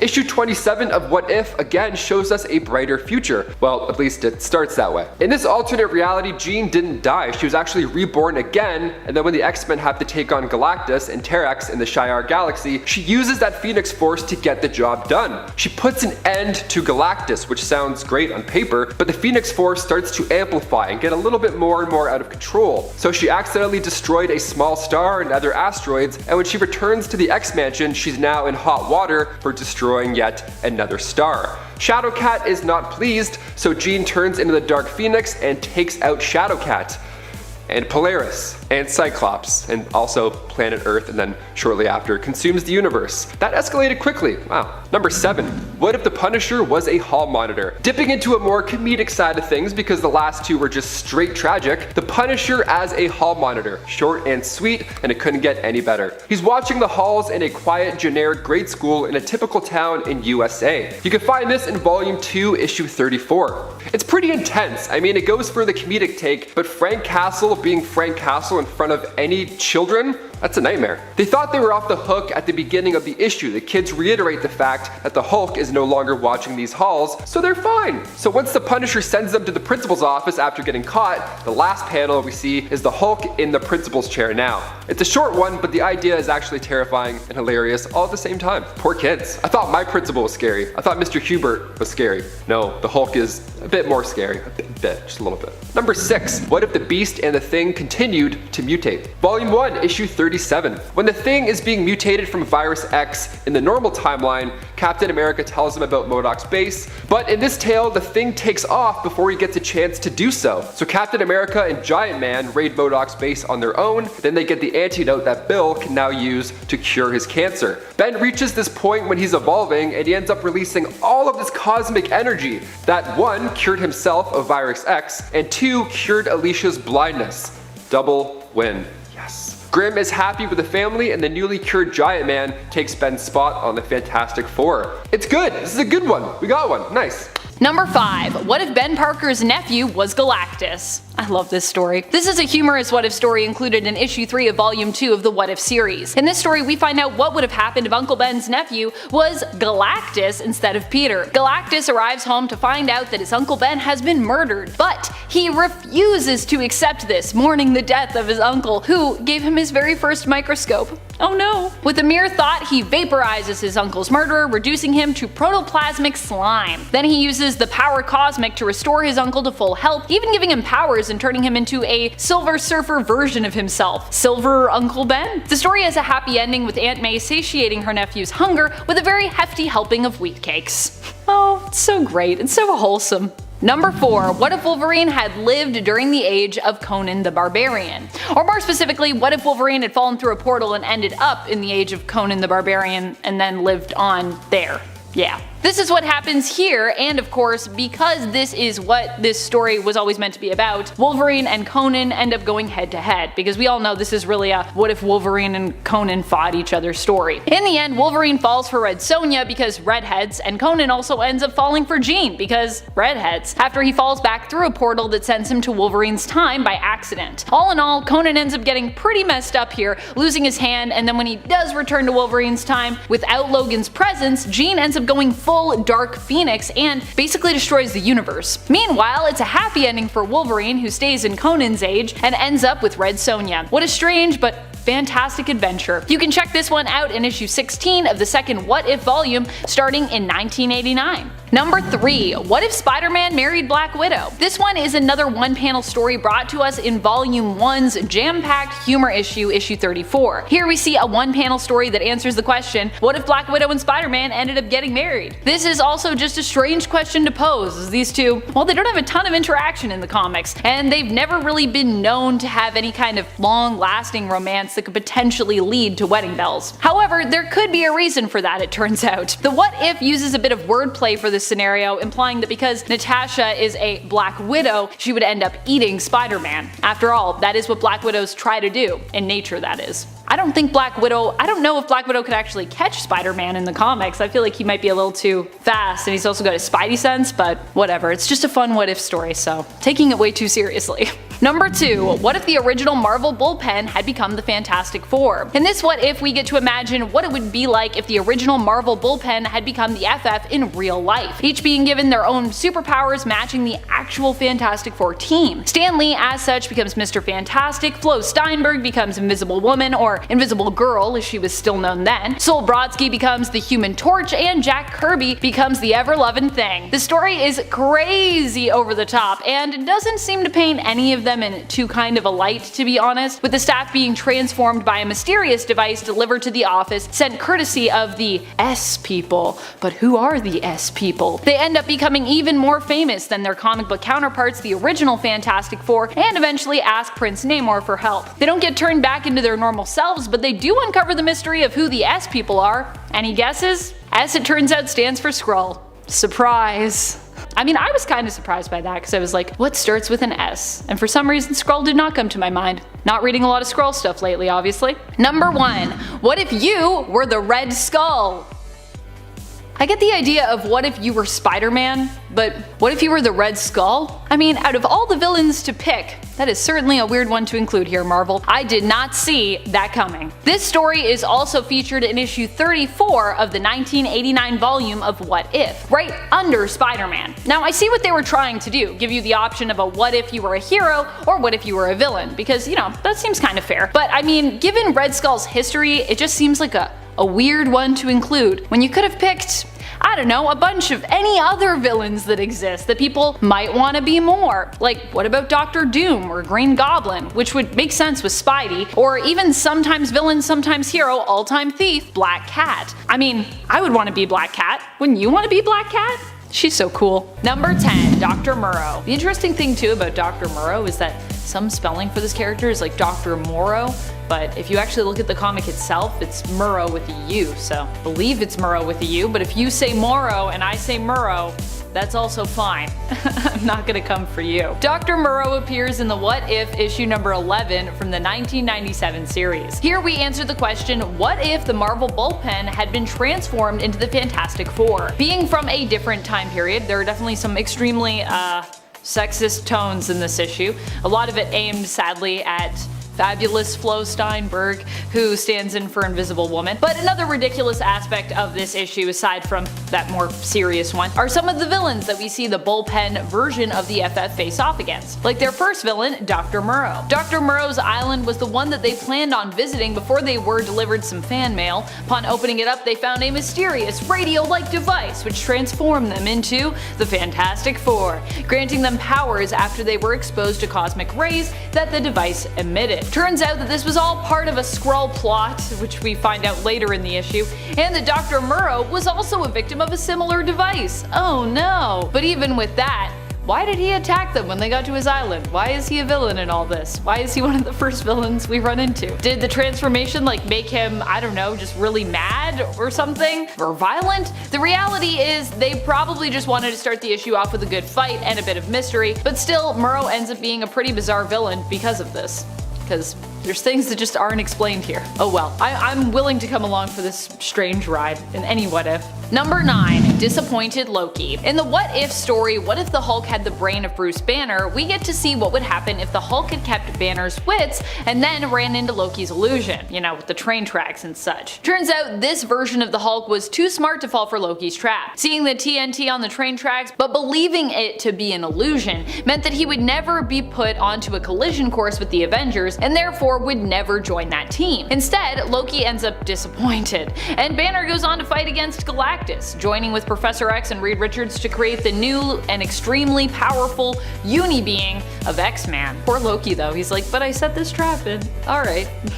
I guess not all traps are winners. And friends, before we move on to this next spot, if you are loving this list and you want to show some support for us on other platforms, head on over to Facebook, give us a like, give us a follow, it does help us out, and we're gonna have lots of exciting new content coming for you over there. Exciting. Number 8.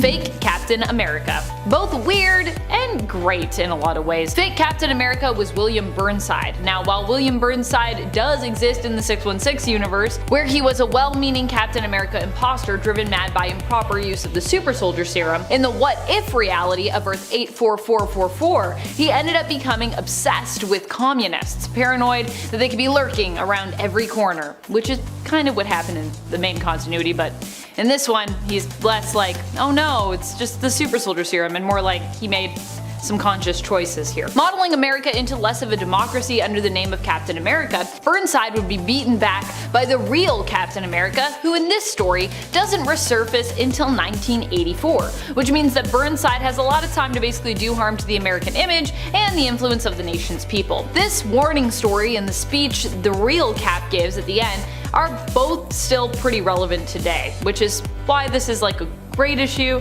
but also why it's kind of weird. It's kind of weird how there's a lot of stuff in this that I feel like is still relevant, even though it's from 1984. Do we ever do new things, or does history just cycle in like some vicious loop? Probably that. Number 7. Colonel Bruce Banner.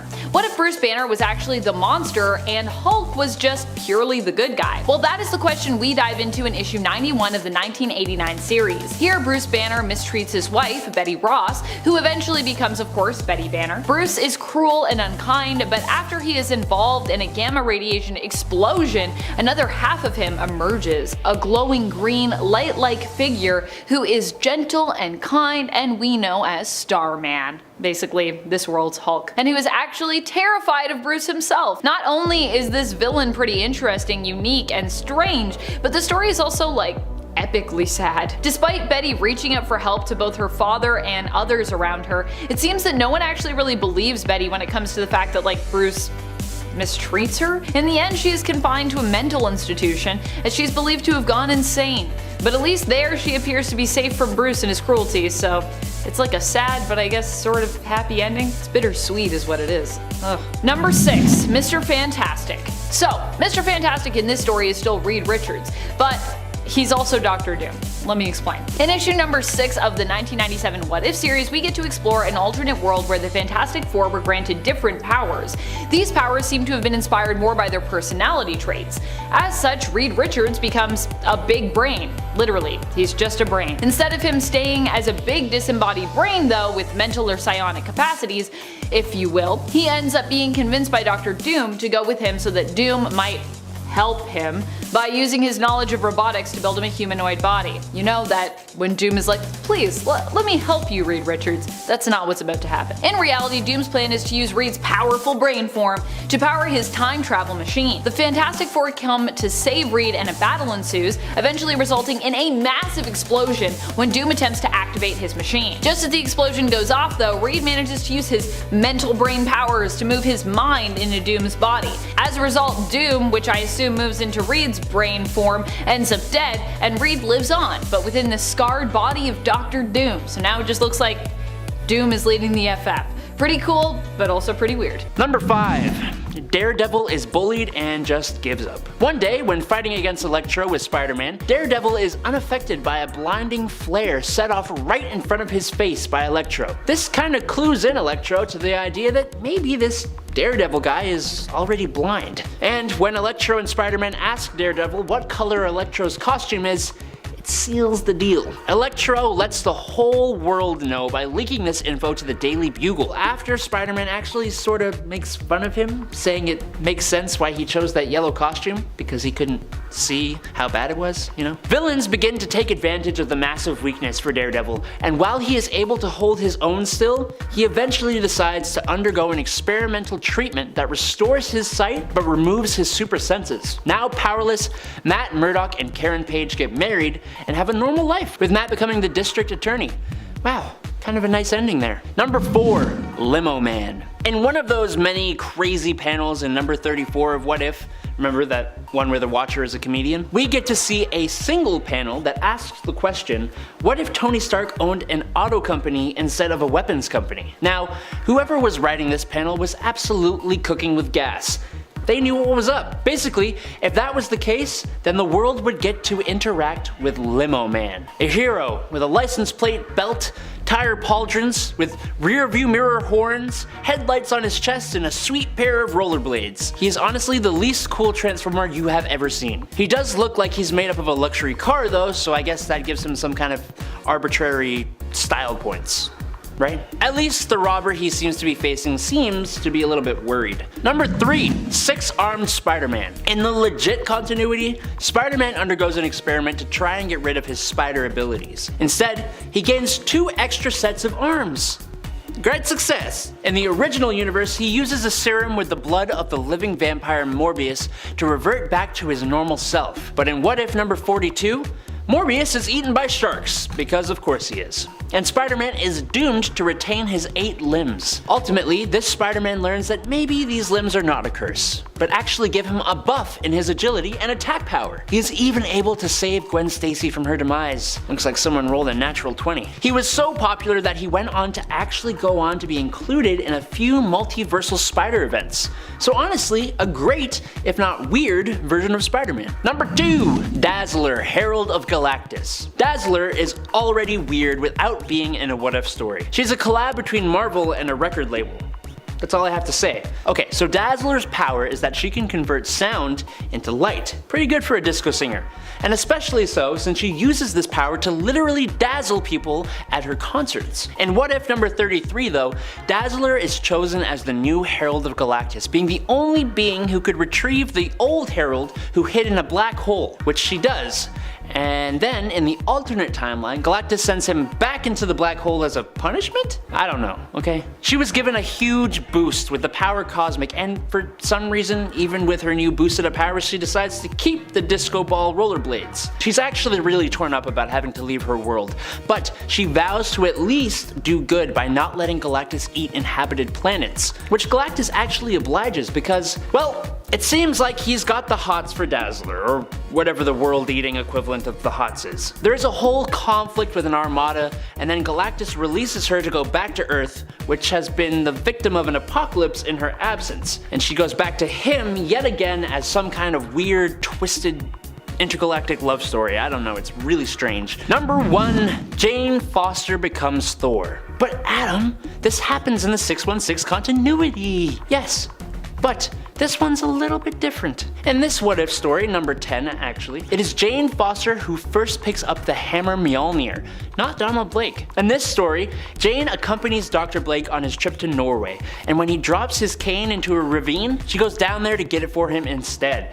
Striking the stick, she becomes Thordis. Yes, Thordis. Unlike the modern interpretation, a female wielding Mjolnir gets an entirely new name. Wielding the power of Thor, Thordis fights off the Saturn rock shock people, and then turns the cane that she seems to have stolen from Donald Blake, leaving him helpless without a cane, into a hairbrush to better fit in with her feminine alter ego, because men don't use hairbrushes apparently. She has pretty much the same adventures as Thor. She's rejected by Odin, and Sif gets with Donald Blake, until the events of Ragnarok, when Odin decides to give the hammer back to Blake because he can't accept Jane as Thor. And then, as thanks, he turns Jane into a different god and then marries her? Kinda gross, kinda really strange, kind of uncomfortable.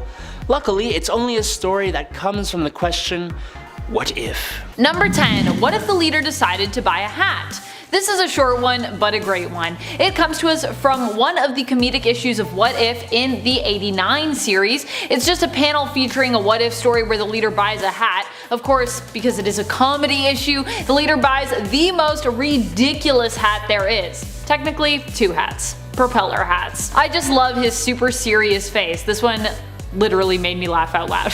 Number 9. What if the Hulk landed on the peaceful planet that Reed Richards promised? This one is both weird, but is also kinda great. It does a really good job of highlighting the division between Bruce Banner and the Hulk, and the difference between these two entities. We're also offered a glimpse into how these two manage to work together though, and at times teach each other and help one another. Instead of landing on Sakaar, Hulk lands on the peaceful planet that Richards had intended for him. The nature on this planet calms Hulk and soothes his soul. He and Banner, however, still have their issues and end up dividing the planet in half. Banner hunts and builds tech in an attempt to escape, but the Hulk finds happiness here and becomes worshipped as a god by a race of sorta cat-like creatures who eventually evolve to become cat people. When Banner learns of this, it's implied that he comes to terms almost with his imprisonment when at the end of the issue we see a version of the Hulk who resembles, or seems to resemble, Bruce a little more than he usually would. Hulk continues to protect the cat people from, well, giant alien snakes? I don't think they were always alien snakes, but that's definitely what they evolved into. Number 8. What if the X-Men had stayed in Asgard? This is an interesting story. Here we see the X-Men split as they decide whether or not to stay in Asgard. Those that would leave are permitted to do so, but those who would stay, like Storm, Magic, Wolfsbane, Karma, Cannonball, Rogue, Nightcrawler, and Cypher, are permitted to do so, to the point that there is actually no New Mutants team in Midgard any longer. Instead, we would have had a new X-Men team and basically no New Mutants, with those who stayed in Asgard finding a different kind of happiness there until they're forced to acknowledge that all of this was somewhat of a sham.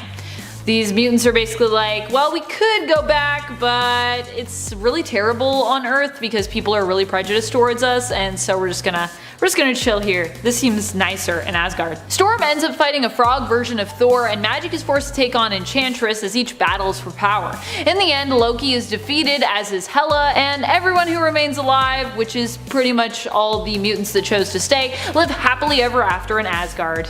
What a nice ending. Number 7. What if Peter Parker had become Nova? In issue 15 of the 1977 What If series, it gives us a glimpse into 4 other options for Nova's true identity. One such option posed in these alternate storylines is Peter Parker. Here we see Peter become one of the most depressing characters when he is bitten by a radioactive spider that has absorbed a higher dose of radiation than the one on our world, or the Earth of 616. I mean, 616 isn't really our world. I don't know. Do you guys think we live on 616? I think we actually have a categorization for this world. Meaning that instead of giving Peter powers, he loses the ability to control his legs, becoming paralyzed from the waist down.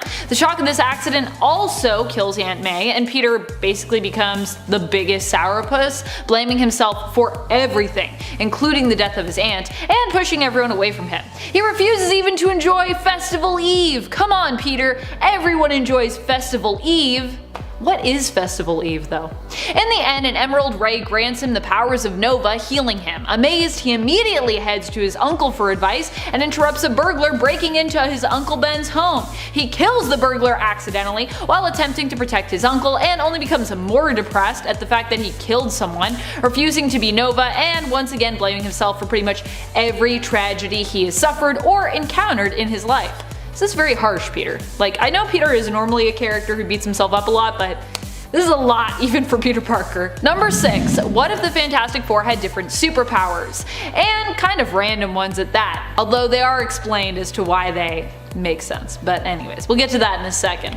One of the weirdest of these powers being Reed Richards' powers. Each of their transformations in the story just draw more inspiration from their own personality itself, which is why everything is so strange. Which means in this scenario that Reed becomes just a floating disembodied brain with telepathic abilities. He goes by the name of Big Brain and travels throughout the Baxter building, or its alternate reality equivalent, via a network of tubes that the FF had installed. Here Susan Storm gains powers which allow her to stretch, basically like Mr. Fantastic would have had. Johnny Storm becomes Mandroid, he's a robot, and Ben Grimm becomes Dragonfly. He's got wings. They look like dragon wings. The whole feel for me is more comparable to the awesome strangeness that is DC's Doom Patrol in this issue, which I don't hate because I like Doom Patrol. Number 5. What if Prince Namor of Atlantis grew up on land? This story's title doesn't inherently make it sound scary, and yet. Namor here, instead of siding with his own people of Atlantis and that heritage, decides to align himself with land dwellers, turning his back on the sea. He still fought in World War II, but during that time lost his friend, the android known as the Human Torch, or Jim Hammond. So, not Johnny Storm, different Human Torch.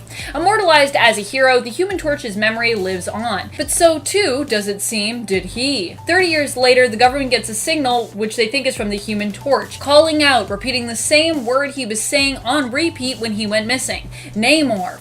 Namor is sent in to investigate and finds his people have been enslaved by a race of half-human and half-Atlantean people who it turns out are still allied with Germany and the Axis, despite the war being long over. They plan on using the Human Torch under the sea to create a huge and damaging explosion. Namor prevents their plans, but is then ordered to destroy Atlantis, despite the fact that those enslaved are trying to fight back. In the end, he refuses to harm his own people, but the government doesn't care and they blow them up anyways, leaving Namor to once again live up to the meaning of his name, Avenging Sun. They also thought they killed Namor, but they didn't. Namor's not that easy to kill. Number 4.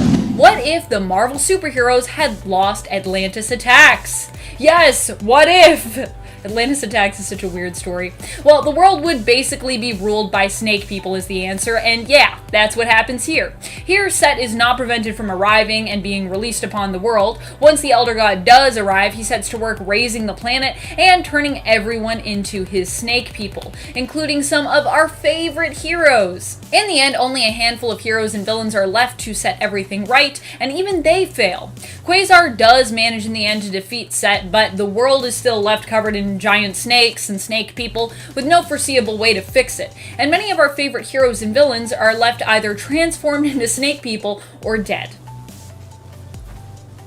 Pretty scary. Number 3. What if the Avengers had become the pawns of Korvac? In this reality, we examined what would happen had Korvac been successful in defeating Earth's mightiest heroes, the Avengers, and succeeded in standing up against all who opposed him because of the constant love of a woman.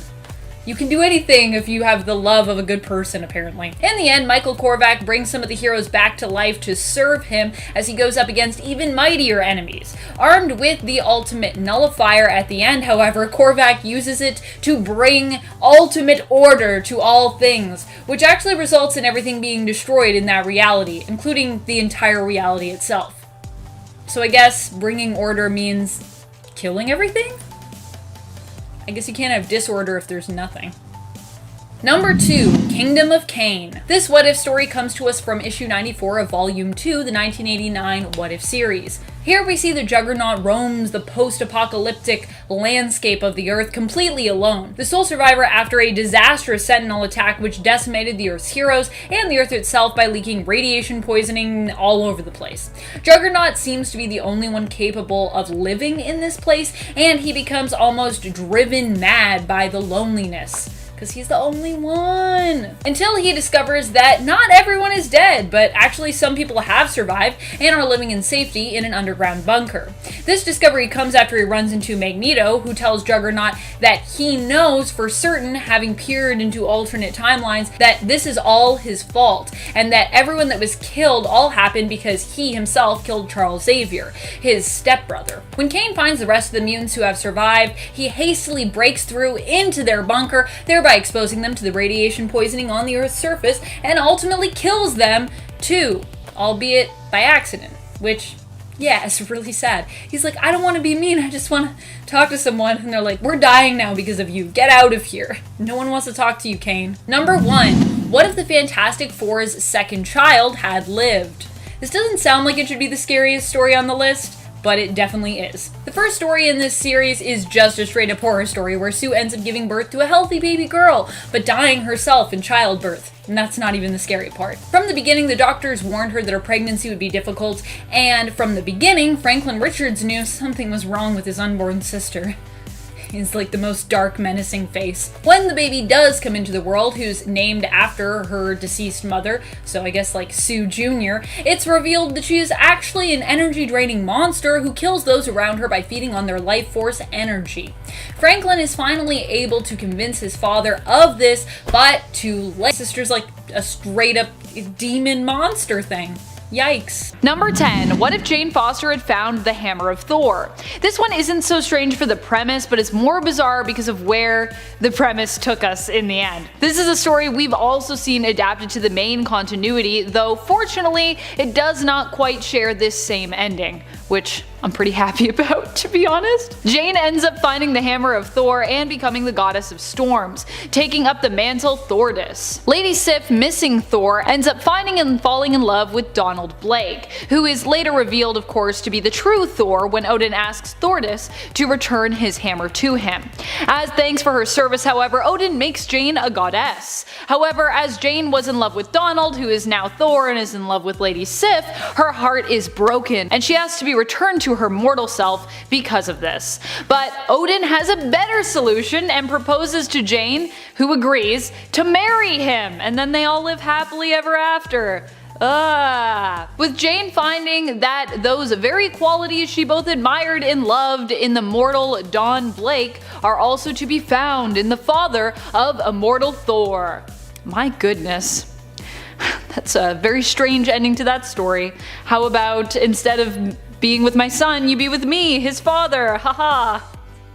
Okay, Odin, what? I feel like I like it better when Odin just doesn't really like Jane. I think that works more. Is that weird? Number 9. What if the Avengers were the last superheroes on Earth? This story allows us to imagine what the world would be like if all the superpowered beings on Earth were defeated by the Avengers. At the behest of the Scarlet Centurion, the Avengers attempt to eradicate all superpowered beings, including themselves. In the end, after all threats have been defeated, they decide to disband, being the last ones with powers, in order to usher in an era of peace on Earth. They all go off to live their own normal-ish lives. Thor returns to Asgard, Tony returns to being a billionaire playboy in Las Vegas, only to realize that it doesn't really bring him any joy and actually considers entering into politics. And Janet Van Dyne and Hank Pym actually seem to find quite a bit of happiness, going off and getting married and focusing on their time with one another, which is kind of sweet. I guess if they weren't superheroes it would work out pretty well for them. Scarlet Centurion does return to threaten Earth and forces the Avengers to come together one more time, but after defeating him, they once again go their separate ways back into retirement. And they also kind of question, like, if being a superhero is actually a bad thing, because does it create more problems than it solves? Just a quick reminder, if you love these what if lists, I personally love bringing them to you because these stories are amazing. Be sure to show us that love by giving this video a thumbs up, sharing, commenting, subscribing, all the things. Number 8. What if the Gamma Bomb spawned 1,000 Hulks? This story comes to us from volume 2 of the What If series that started back in 1989. In issue 71, we get to imagine a reality where instead of just one Hulk, or the members of the Hulk family plus Hulk, we had 1,000 of them, which I would say is ultimately too many Hulks. In this story, it was the bombing on Hiroshima that resulted in these thousands of Hulks coming into existence, survivors of the attack that were basically mutated, so they became Hulks. In the end, Bruce Banner, aka Hulk, who of course goes on to become the Hulk in the story, must attempt to stand up against this army and attempt to defeat it with the help of some friends. Number 7. What if Betty Brant, instead of Spider-Man, had been bitten by the radioactive spider? This one comes to us from a 3-part story and is simply one story within that. It is from the original What If series volume 1 from 1997, issue number 7. Here, Betty Brant, instead of Peter Parker, is the one bitten by the radioactive spider, gaining spider-like abilities. While the story isn't a strange premise at all, like I don't think it's weird for Betty Brant to become, a version of Spider-Man. What really makes this one stand out for me in terms of its weirdness is Betty's costume here, which is... it's something. It's also odd that in this alternate reality, Betty happens to be the only alternate person to become Spider-Man that manages to survive the ordeal, with both John Jameson and Flash Thompson in this issue, who are featured in the other two stories, dying as a result of gaining spider powers and attempting to use them. Instead of Betty choosing not to pursue the thief that kills Peter's Uncle Ben, she simply is unable to because she used up all her web fluid posing for pictures for Peter. Which is a whole other thing, but also, wait, can't you just go after them anyways? Don't you have superpowers? It doesn't matter that your web fluid is gone. Anyways, she still blames herself for Uncle Ben's death and decides to quit being Spider Lady, which I think is a little harsh. I feel like she wasn't really super responsible for that, but I guess she could have gone after him. I don't know why she didn't do that. Be like, use your super strength, climb on walls, do any of the other things you can do. Number 6. What if Submariner never regained his memories? This story allows us to glimpse into an alternate reality where Namor never met the Human Torch and never ended up regaining his memories and returning to Atlantis, learning that he was the true ruler of the underwater kingdom. Instead, the Submariner remains unaware of his true heritage and ends up joining a ship's crew, finding himself inexplicably drawn to the sea. I wonder why. The captain of the ship, Namor's friend McCandless, ends up being mutineered against and goes overboard while injured when he believes they found the lost entrance to the center of the earth. Namor, or Mr. Smith as he's known, follows after him and ends up being retrieved from the ice-cold water by Inuits later on. They end up worshipping Namor as the Lord of the Frozen Sea, along with frozen Captain America, who they worship as the Lord of the Frozen Ice. And Namor's like, I guess this is my life now, and I'm pretty good with it. So I guess it all worked out in the end, and now he just gets to be the Lord of the Sea really far up north where it's cold.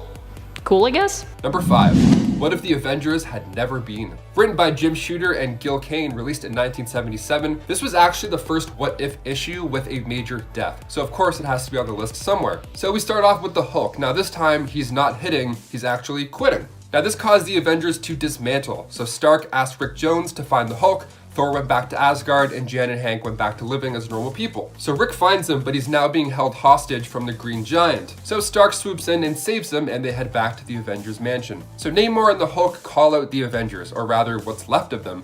So Iron Man makes a few iron suits for the others, and the suits, I mean, they aren't Tony Stark. They can't control these things nearly as well as he can. Unless you're in the movie Iron Man 3, then everyone can do that all of a sudden. So they stay in retirement. They're like, screw that, I don't want any part of that. So he's like, whatever. He powers up his own suit a little bit too much, and then he heads to the battle alone. He fights a bit, and then right when he's about to be ended, the rest show up. Jan, Hank, and Rick are back. Nice. So Tony is done at this point. His armor is weak, he's close to being finished off, so he uses his remaining power to regenerate Hank's armor. So the Hulk snaps out of it and goes after Namor, while the rest of our heroes mourn over a fallen Tony Stark, who sacrificed himself to save his team. Similar vibes to Endgame. A lot of feels in that one, okay? A lot of feels. A good number 5 feels train. Number 4. What if somebody else besides Spider-Man had been bitten by the radioactive spider? Written by Don Glutt, released in 1977, we get to see a dream play out. Look, we've all probably wanted to be Spider-Man at one point or another. Of course, I mean, doing backflips and swinging downtown, that's gotta be the vibe. But of course, when it comes to stopping criminals and taking out supervillains, it's probably pretty stressful. So in this What If, we get to see this idea play out. We see other characters have a crack at the life of the web slinger, starting with Flash Thompson. And let's just say it's a lot harder than it looks. So we got Flash Thompson. Now after he gets bit, he teaches a bad driver a lesson, and he feels pretty good with his new given abilities, and he plays it out a bit. So he decides to take a crack at professional wrestling, maybe make some cash, which is a pretty good idea. I mean, you're a superhero, so you can definitely win most, if not all, fights. But he accidentally kills the guy. Sorry, oops. Then Betty Brant is now up with the powers. Okay, so let's see how she would do in the life. Well, her costume for starters is pretty badass. But when she runs out of web fluid while making TikToks, a thief runs by and gets away. And that thief, of course, being the one to take Uncle Ben's life. So far, so bad. Now finally, we have our third contender with the powers. John Jameson. While his outfit was also pretty good, he couldn't do the job like Peter, and he actually died while trying to prevent a space shuttle from crashing. I guess it's not as easy as it looks. I mean, to be fair, if something actually happened and I had webs, I really wouldn't know what to do. I would do a backflip and be like, Is it fixed? No? It was cool though. Number 3. What if the Punisher killed Daredevil? We all know the Punisher as the guy who usually brutally kills criminals. See, with superheroes, those guys he likes to hit with a tranquilizer. But in this what if, we see Daredevil get hit with one of those tranq darts and fall off a building. So while Kingpin prepared for his next step now that he's out of the way, Spider-Man stepped in to deliver some justice on Frank Castle. So he finds the Punisher, and Punisher has no tranq darts left.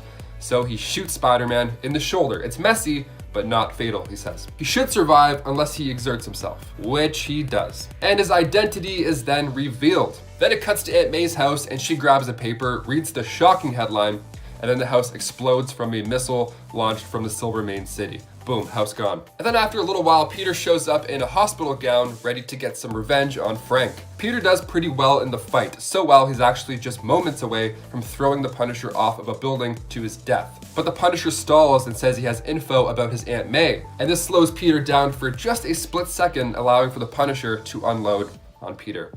God, imagine if they introduced Frank Castle in the MCU and then they immediately did something like this. Number 2, what if Kraven the Hunter had killed Spider-Man? Released in 1990, written by Richard Howell. Yeah, judging by this title alone, this one's a little sad. I figured we're already on the Spider-Man misfortune train, so I had to throw this one in next, you know? What if Kraven had killed Spider-Man? Okay, so we start with Pete patrolling the streets when he's suddenly trapped by Kraven in a net, and just like that, he unloads, killing Peter Parker. And of course, he eats a bunch of spiders and suits up himself to celebrate. Yeah, you eat a bunch of spiders, now you're Spider-Man. That's how it works. I think a human eats like, what, 7 spiders in a year when they're sleeping? So we have like, what, 7,000 to go? So now he's Spider-Man, just like that, cool. Meanwhile, MJ is like, where on earth is that Peter Parker guy? And then MJ is approached by a couple of thugs, and then in comes Spider-Man to save her. Only it's Kraven, but she doesn't know that. But she can tell something's up because Spider-Man doesn't recognize her, and he's way more brutal with taking out these thugs. So Cap, Daredevil, and Human Torch jump in to see what's up with the wall crawler. They did a decent job of wearing down the beast, but he needed more power. He ate a bunch of spiders earlier, so now it's only fair if he tries to eat Spider-Man's dead body, right?